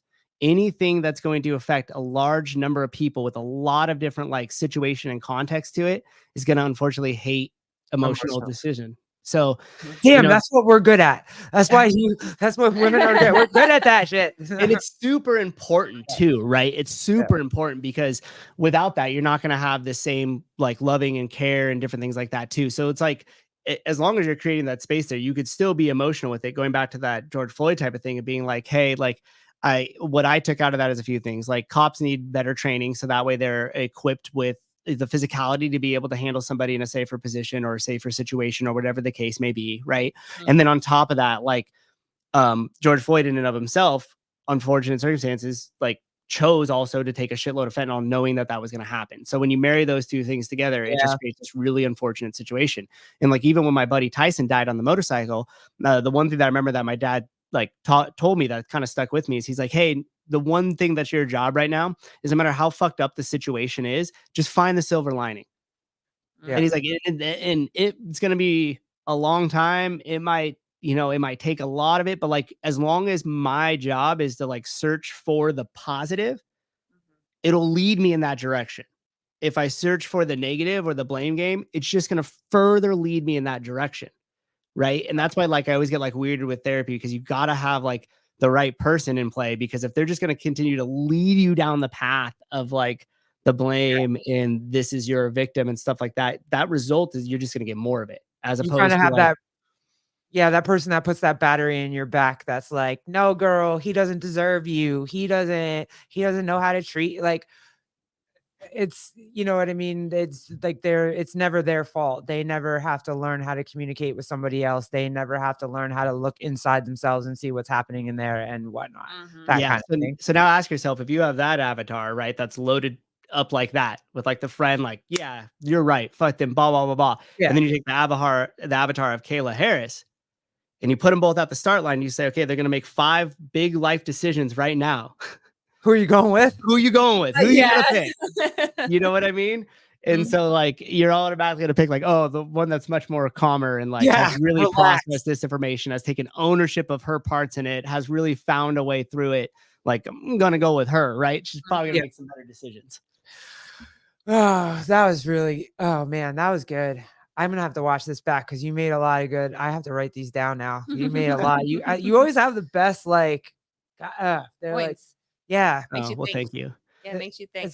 All right. Well, you didn't ask him, but I will ask him. I was about to get there, but go ahead. Yeah, I don't know if you know. I don't know it either. Ask. No one. We've asked everybody that's come on the show, and no one has ever been able to give us an actual answer. So we were really hoping that you might consent to giving. We always ask for consent on this show. I don't know if we're gonna ask the same question, but I wanted to know how you and Sevan connected, like how you guys found how that love happened. Did you slide in his DMs? How did this podcast start? Did you just slide on into the DMs? Yep, pretty much. So here's are you guys familiar with Gary V? No, Gary Vaynerchuk. He was like a real popular marketer, like 2017, 2016 was like really the height of his popularity, and it's like slowed down quite a bit now. Okay. So I like really study a lot of Gary V's like marketing tactics, especially in social media, because he was really on that thread before everybody else was, right? And so the strategy there was the more that you put stuff out that you think will attract the person that you're trying to get the attention of, right? And then you tag them in those things, eventually they will repost your tag. So if I was listening to the CrossFit podcast at the time, and Sevan was really big on like making sure that CrossFit was accessible to everybody. So I did this whole bit in one of the podcasts that I did about like the story of should grandma deadlift. And so I took that little piece of it and I posted it on my Instagram, or maybe just in stories, and I tagged Sevan. Then he reposted it. And so I was like, okay, cool. So now I've moved from, the the accept box file into the primary. So that I knew I could have I would populate up at the top, right? Yeah. And so then at that time too, they were doing a lot of the DDCs. And this is really when I was like creating this like vision of like turning my gym into this healthcare center, this community center, right? That always had a CrossFit at the heart of it, but like offered a lot of different things in terms of like healthcare that was in preventative rather than just reactionary. You guys know the deal. So anyways, I saw that they started doing these DDCs. And that was like, I think this was like 2017, 2018. And so I messaged Sevan when he had posted something with the DDC. And I was like, hey, how do I attend this? I own a CrossFit gym. And then he literally like just so happened, because I made that thing, he posted it, moved me to primary, he could see my stuff. He was like, oh, just email Karin Thompson. It was like Karin@CrossFit.com. So then I emailed her. And again, like, I think the biggest piece that like the biggest asset everybody has, they always say it's your time, right? And it's actually, I disagree with that. It's actually not your time. It's actually how you allocate your time, because we could all have time and you could just sit there and, jerk it all day. And like, what are you doing? Yeah. What are you doing with your fucking asset now? Right. You're happy, but like, So I think that like being able to contribute, and going back to all the stories that we told, is like making the skate videos or like doing these sort of things that was a contribution, is actually your biggest asset. And so I've always had that mindset of like, okay, if I'm going to ask something for somebody, like I'm going to find a way to contribute. So when I emailed Karin, I was like, hey, man, gave her the spiel. It was like, I would love to come set up chairs, take out trash. Like, I don't need a ticket to this thing. I could just stand in the back. Like, I would like to provide some sort of service. She's like, oh my gosh, you're awesome. We don't have to do anything. Just come on and we'll have you as our guest. So like, great. So Grace and I went down to the DDC, listened to the lectures.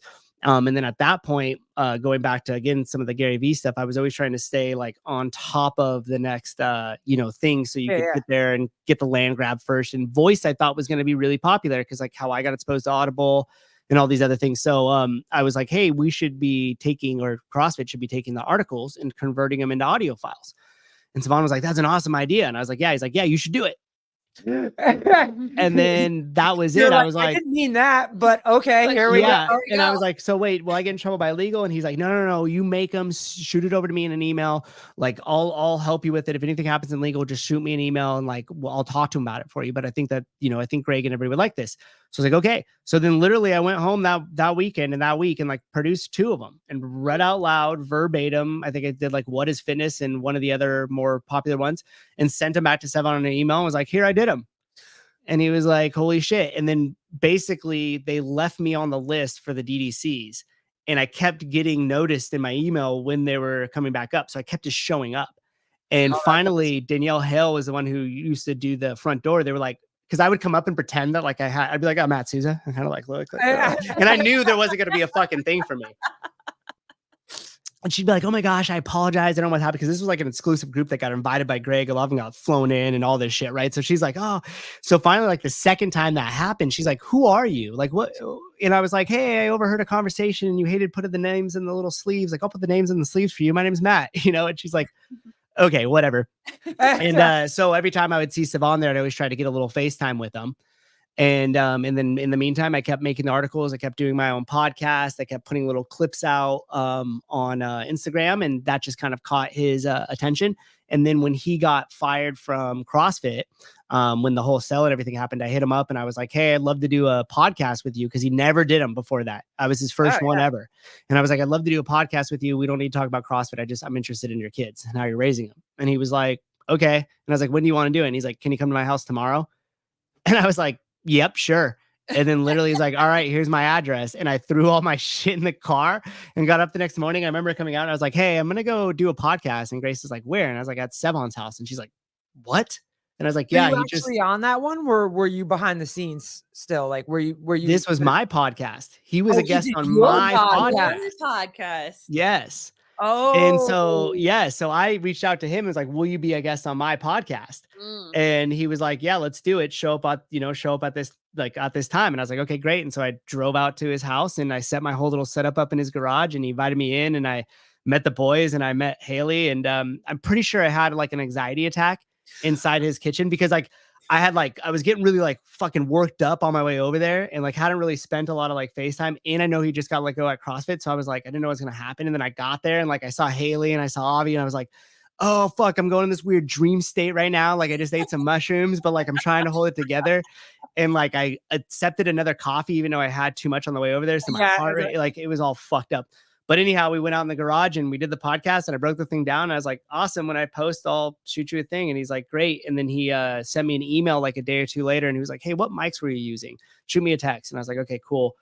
And then that was it. Then I didn't hear from him a little bit, but I kept making, I always made the joke to Hiller. I was like, I made the videos that you made before they were cool. And so if you go back, like you could see all these videos, but one of them I made was about the NSCA case, right? When it got sealed up. Yeah. And Sevan called me and I'm like, oh, this is random. And I get on the phone and he's like, oh, like, holy shit. Like Greg saw your video. And that's it. I was like, what? And I look at it, there's like 200 views and I'm like, what the fuck? And so, yeah, so then that was pretty much it. And then one day, like that was kind of how our relationship formed. And then we would talk a little bit via text, and I saw he started his podcast back up and I was like, oh, this is awesome. And then I saw it stop and I hit him up and I was like, hey, what part do you hate the most about your podcast? And he's like, fucking scheduling people. Like, I hate dealing with the logistics of it. And I was like, cool. How about I do that for you? And we get going. And he was like, yeah. And then literally that's it. 3, 2, 1, go. That's it. That's crazy. It took a little bit of coaxing. Like the first couple times he thought I was crazy. And then when we talked again, he's like, all right, fuck it. Let's do it. I was like, okay. So did you just magically, I'm sorry, I'm keeping you, but one more question. I'm good. Yeah, I'm good. I'm chilling. Oh, okay. Okay, cool. Did you figure out how to run the behind the scenes on your own, or did you already know how to do that from your own podcast? Like, did you already have StreamYard and like? So I already had StreamYard, and this is one thing that I will give myself kudos for. I was doing all my shows live before anybody else was. And the only reason I was doing, the boss. I the right introduction, damn it. I was the right introduction. Yes. And so like I didn't have time to do the post-production, like put it in the thing and edit it and re-upload it to YouTube. And I found out that when you did it live, when you hit end, it was just up on there and it was done. And I was like, perfect. Great. So yeah. So we started going live, and then he had a thing called Riverside, and all of them were pre-recorded. So he would do the show, and then he would, just basically he wasn't even doing anything with it. He was just taking the file, then uploading the file. So he wasn't changing anything. Yeah. Live is the best. Hey, Chris. Which was funny because I remember the first time Albert and I had like one live viewer, like it clicked from 0 to 1, and we're like, oh, you're like, hey, don't go. No. Yeah. Yep. And you're like, make yourself known, say hello in the chat. And then like some people did, and then they didn't. So yeah, they just disappear. Yep. And but yeah, that was basically it. So we used Riverside. He would post them up behind like afterward. And then I kept telling him like, hey, we should go live. And then I think like Dave pushed him on it a little bit. And then I remember that. Okay. Yep. Like, so he's like, hey, we're gonna try him live. And I was like, great. And then he used the Riverside for forever. And if you guys remember the early shows, like Brian's internet was shit. And like same with the guests sometimes. And it was because we were using a software that wasn't necessarily meant to stream live. And then so it took a little bit of time, and I actually had to do the runaround and get Haley to do it for me, and was like, "Hey, we have to change the software. We got to go to Oh, you StreamYard." got her to do it behind, like he So didn't then even she know. made the nudge and was like, "Hey, I think if you try this," and then of course someone calls me, he's like, "Hey, Haley said we should check this out." And I'm like, "Yeah, we should. Yeah, you Let's see should. what that is." Absolutely. And I had already had StreamYard because I was using it when I was going live back when I was doing my show. And so yeah, so that was how we got him to go live. And then the first time, so I already had some familiarity with the behind the screen and like that type of stuff. And then when we started the news show with Kate and Hobart with James. Yep. And this is when Sevan, when we started innovating just outside of the interviews. And that was the first thing that he wanted to do, was just like a weekly like news show on Sunday nights. And then what ended up happening was, because James would have to put all these articles in order and we'd have to present them, Sevan realized, holy shit, I need somebody to bring these up so I could stay focused on the guests and the comments. Yeah. And then that's literally how it happened. And then the first time I was on screen, James bailed last minute. Something had come up. He had some sort of emergency. And Sevan was like, fuck. And he's like, all right, you want to do it? I'm just going to bring you in. And I was like, okay. And then that was it. I was on screen for the first time. And then all of a sudden it became kind of a regular thing where Sevan was like, hey, James isn't here. You're going to come in and do it with me. And it was like, yeah, sure. And then that's how that kind of evolved from being right back behind the curtain all the time to being more forward facing. That was so, it was so cool, because the contrast between having you and Caleb on screen, like, because in the beginning, Caleb just wouldn't talk. He was just in the glasses that did, like, he just didn't talk. Just hung out. And so it'd be like, hey, is Caleb gonna blink? Can Caleb blink today? Like, whatever.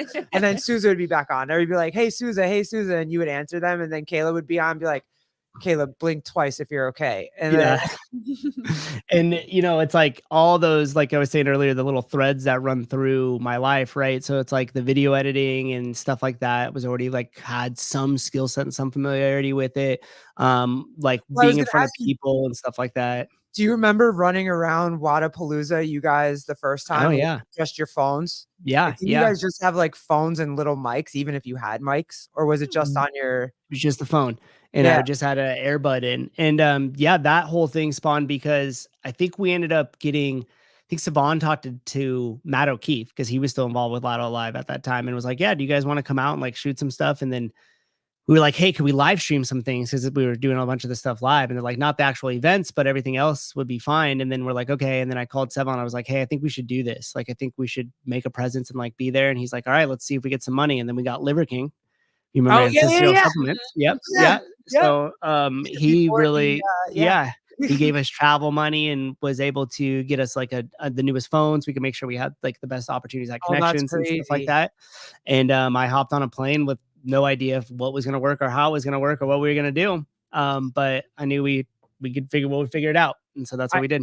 I just remember you guys like chasing around athletes with your phone, and you guys being in like really like bad locations trying to get hallway interviews, and like the internet would work sometimes and not, but it was for us, it was real. It was cool. So awesome. Yeah. Like it was so cool to watch and be in there and watch the chat and you guys, and it was great. I'd be on my computer watching it, like on the computer, and then be in the chat on my phone, and then like it was awesome. Yeah, it was cool. I mean, we had a blast with it, and especially like you know, obviously I'm not afraid to paint outside the lines of the law a little bit, right? Pun intended there. And so when it was all shut down and someone's like, hey, can you get in there? And I'm like, I mean, of course I can, but like, you know, fuck, if something happens and they, you know, are we going to cover this? And he's like, yeah, don't worry about it. Just be super nice and kill him with kindness and apologetic and just leave if anything happens. And I'm like, all right, fuck it, I'm game. That was great. There you go. Yeah, we just kind of slipped through the gate and slid back in there. And it was fun. It was like being on like one of those psyop video games where like you wanted to see if your player could get in and then get out or whatever. Like it was awesome. Yeah, I had a lot of fun with it. And I mean, all those things like you were saying earlier, it's all just been like trial by error. Like I said, high stakes, right? Like we spent the money, we got a sponsor. We hope we could deliver on this with just, we're going to figure it out as I go. And it was your fans too. It was like Heidi. It was like Patrick Clark with a phone. It was somebody else with whoever had a phone got a link. Basically, if you were there and you had a phone, you got a link, and then he just you had different camera angles. Yeah, I mean, for the first one there, that was for sure all Heidi. Like, she came in and really killed it and kind of carved the path for like what it looked like for people to like help out when we were doing that format. And then like Will Plummer was obviously a help as well. He was like competing partly, so he doesn't get as much credit because he kind of helped out towards the back end a little bit. But it was just the same thing. Like, people were just so like willing to help. Just jumped out there, and I was like, I don't know what we're gonna do. And Heidi's like, that's fine. Like, I'm just here to help out. And I'm like, okay, here's a phone. Just point it over there, and someone will tell you what to do. And like, it worked out. And so, I mean, all that, like, that was like a skill acquisition thing for me too. Like, going out there, I knew that I was gonna, try some stuff and do some things I didn't know if it's gonna work or not. And then same with like, even when I went to quarterfinals again, and we had upgraded all our streaming to learn that from Will up into semifinal East. When, I mean, the whole, not the whole, of course, Patrick and Will helped out quite a bit, but I would say the bulk of the interviews from the East behind the scenes are probably from my camera. Yeah. Because I just was like, hey, I got an opportunity to do this. I'm just going to get my hands dirty with interviewing and channel my inner Sevan. I mean, I watched all the behind the scenes so religiously back in the day that it just, felt a little bit more natural. Well, I saw. But wait, did you film chest only, or did you actually put some nose and some eyes? No, I got it framed up nicely. I found a way to hold it here, and then I kind of angle it like this with a huge like wide angle lens. I can't really miss it, and then I keep eye contact with them and like have a conversation. Yeah. And so that I've learned over, even with the lives and the different stuff like that, is like, if I put a camera directly in front of you, people are like, oh, it's fucking weird. But if it's off to the side where you're still framed nicely, but we're eye to eye, you get a lot more out of it, because they kind of forget the camera's there a little bit too.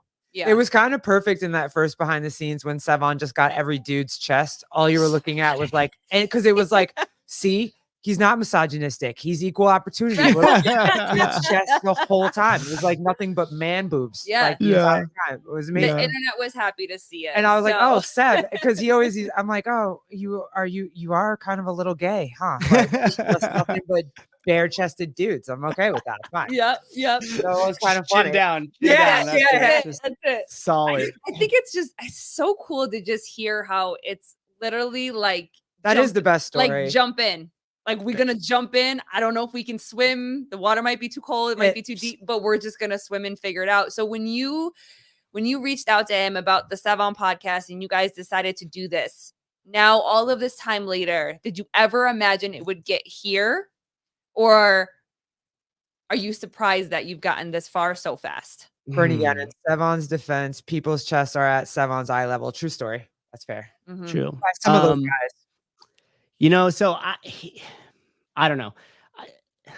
It's kind of a hard question to answer, because part of me is like, it's almost a little arrogant if I speak it out loud a little bit, but at the same time, like, there's no fucking way I could have predicted it would ever got to the point that where it's at now, right? So it's like that fine line. Like, yeah, I told Sevan, I think we're probably like the first month of doing this together, and we started talking more and more. And at first, I used to have the front desk person that was working at the gym actually do all the scheduling, and I was just on the thing.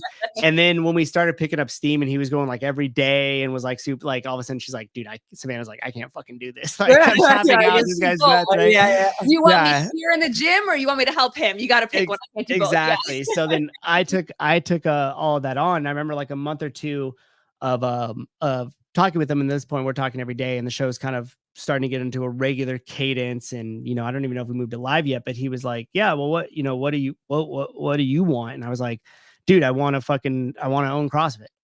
Like, I want to be the CEO of fucking CrossFit. And he was like, oh, I've never heard you say that. And I was like, yeah, I don't know. And he's like, that's cool. And I was like, cool. And then we just kind of like went on about it. Right. And later he had like brought that back up like sometime later. And I was like, yeah, I just figured like I had proximity. I was about an hour away from Santa Cruz. Right. Like, I could go there, I could start to get in, but also be an outsider. So I'm not directly inside the internal politics, but find a way to make more of an impact and then add a bunch of value. And then I knew I had time. Like, Greg's 30 years older than I am. He wasn't going to run that thing forever. Right. And so I was like, okay, if I could kind of position myself in here a little bit and start to add and contribute, there might be an opportunity for that to come true. And so, yeah, the whole thing's kind of been funny. So like the arrogant, egotistical side will be like, yeah, it's fucking grand vision. It's playing out beautifully. And then the reality of the situation is like, no, we were just fucking, like, I think Sevan says we're a dog chasing a ball. Like, that was it. Like, it was just the discipline of consistent, continuous work. that started to like have opportunities and different things open up and like got us to where we are today. So And your team is so much bigger now. So it's got to be helpful where like, you know, you have an idea. Sevan has an idea. Maybe John Young comes up with something. You know, Taylor comes up with something. So it's nice to have like more minds in the game because it's like, hey, this is my thought process. What do you think? And then you guys can sit down collectively and be like, okay, this is how it's going to work. Let's try this first. And it's like you guys are all willing to just jump in and see where it goes and bring your skill sets to each idea. Which I think is really, really cool to see that you have such a team that's like you guys bounce ideas off of really well and you guys all support each other and you guys figure it out all together. I love it. I still think you should be the CEO of CrossFit. I don't care who buys it or when they buy it. I think that at some point you're going to be in a position to buy it and just be like, I'm running this shit. Yeah. Like, that's it. When you do, maybe I'll convince Garrett to invest in an affiliate. I will. I keep making the joke on the show that I'm going to win that lotto, but I still haven't bought that ticket yet. But yeah, I mean, that's 100% what it is. It's just like that melting pot of ideas. Like there's been so many times where I've been listening to a show and Sevan will be like, yeah, this was probably Souza's idea. And he goes through and I was like, nope, that was your idea. Or like, nope, that was like, you know what I mean? But it really is this melting pot. Like obviously Sevan's extremely creative and like all these shows and these different spinoffs are, you know, all crafted by him thinking like, hey, this like Kill Taylor's obviously the spoof off Kill Tony. And he like watched and he's like, that show was terrible. Like, why is it so good? Like we could do so much funnier version of this, right? With fitness. And so then all of a sudden that thread goes. And like you said, it kind of goes into the thread. Sevan makes phone calls. We start to get this melting pot of things. We get commitments with people that want to be involved in it. And like, boom, and away we go. Yeah. And so that's kind of like how it goes. And I kind of see myself as the person like running behind the ideas, like picking everything up and like forming them to make sure they don't like, it doesn't fall apart. Like, I'm like, oh, okay. Yeah. Like, oh, we need a advertisement. Okay. I got our sponsor over here. Oh shit. We have to figure out a way to pay people. Okay. Let's get this over here. Okay. All right. We do this, we do that. And like trying to like pick it up and then framework the whole thing together. And then that's kind of how it built. That's dude. And it's cool because it sounds like you still are leading from a place of passion. Souza for president, Bernie Gannon. Yeah, CEO of CrossFit's too small. We need Souza for POTUS. He shakes things out. Yeah, and like probably like 3 phone At least calls. you fix the economy. Like, yeah. I wish. I do love hearing because it does still sound like it comes from a place of passion. Like you just want. You guys all sound like that. Like you just want to impact one way or another. You want to reach one person. If you reach one person, that 1% or whatever, like that's still what the goal is with everything that's going on. Caleb is Groot. Tough. That's tough, bro. Didn't you just call him a lobster on Kill Taylor yesterday, or is there one of the update show? They called him the lobster from SpongeBob SquarePants. I thought Krabby Patty. Yeah. Mr. Krabs. Mr. Krabs. Yeah. I was like, damn. I was like, shit. Mr. Krabs. Wow, that's tough. That is tough. That is tough. But yeah, I mean that's basically the way like I feel myself, and I think everybody as a part of that group feels like privileged to all be in there together. And what you have is just a bunch of people that are you know, profoundly believe in CrossFit and are really passionate on all sides of it. I mean, between the sports side with what, you know, Brian Spin and Tyler Watkins with Heat One have going on and everything else. And you have Hiller that kind of straddles both, where he goes into like the, you know, the drug use as far as performance enhancing and the reps and everything else. But then he also talks about the business side of CrossFit, you know, coming from that affiliate owner perspective. And yeah, it's just a bunch of really passionate CrossFit fucking nerds. But we also really believed in like the overall impact, you know, it could have and truly believe in that. And still do, of course, you know.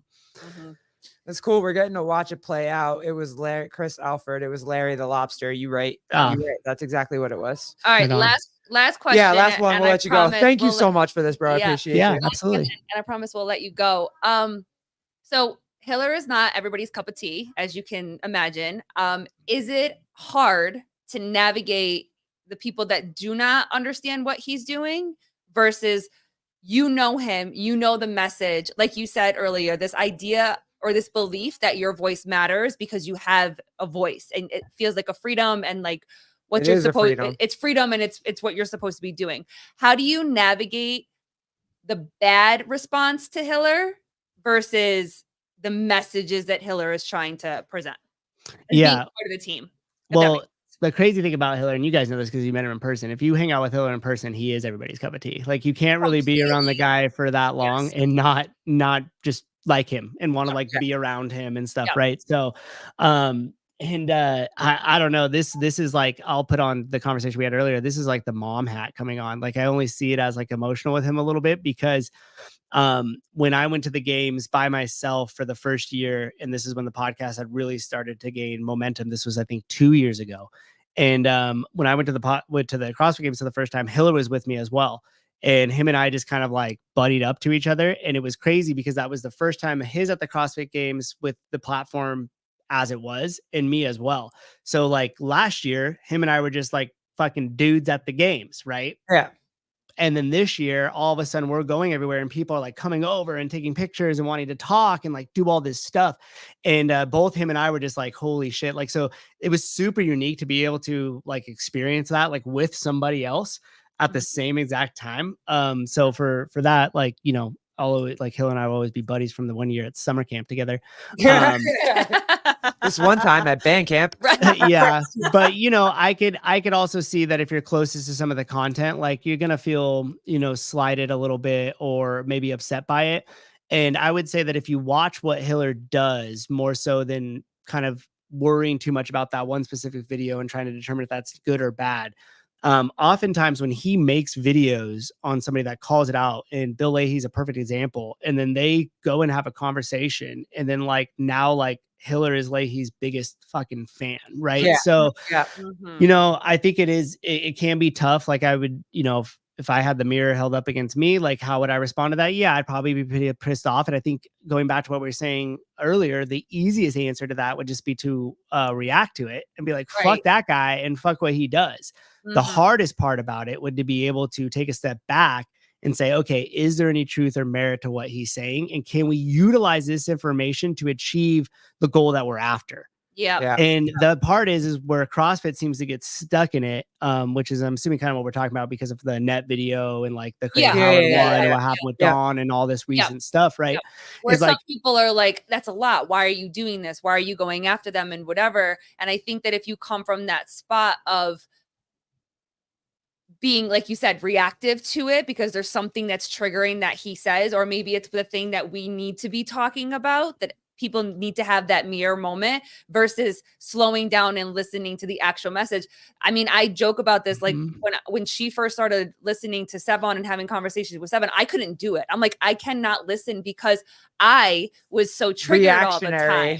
I was so triggered all the time, but it takes a lot of accountability, like we've been talking about too, to look at the mirror and be like, okay, I'm super triggered by the delivery, but let me slow down. Let me take a breath and actually listen to the message. So do you feel like almost in a way the negative responses are coming from a triggered response of like, he's just being mean. He needs to stop being mean to people. 100%. So if we go back to what is it that they're trying to achieve, them being CrossFit, right? Is like, there's two options in that. You got a video made about you or about your team or whatever's happening, or about the criticisms of that's going on with the business. So we could either say, okay, if we take this information and we talk about it, how could we utilize that to get to where we're going?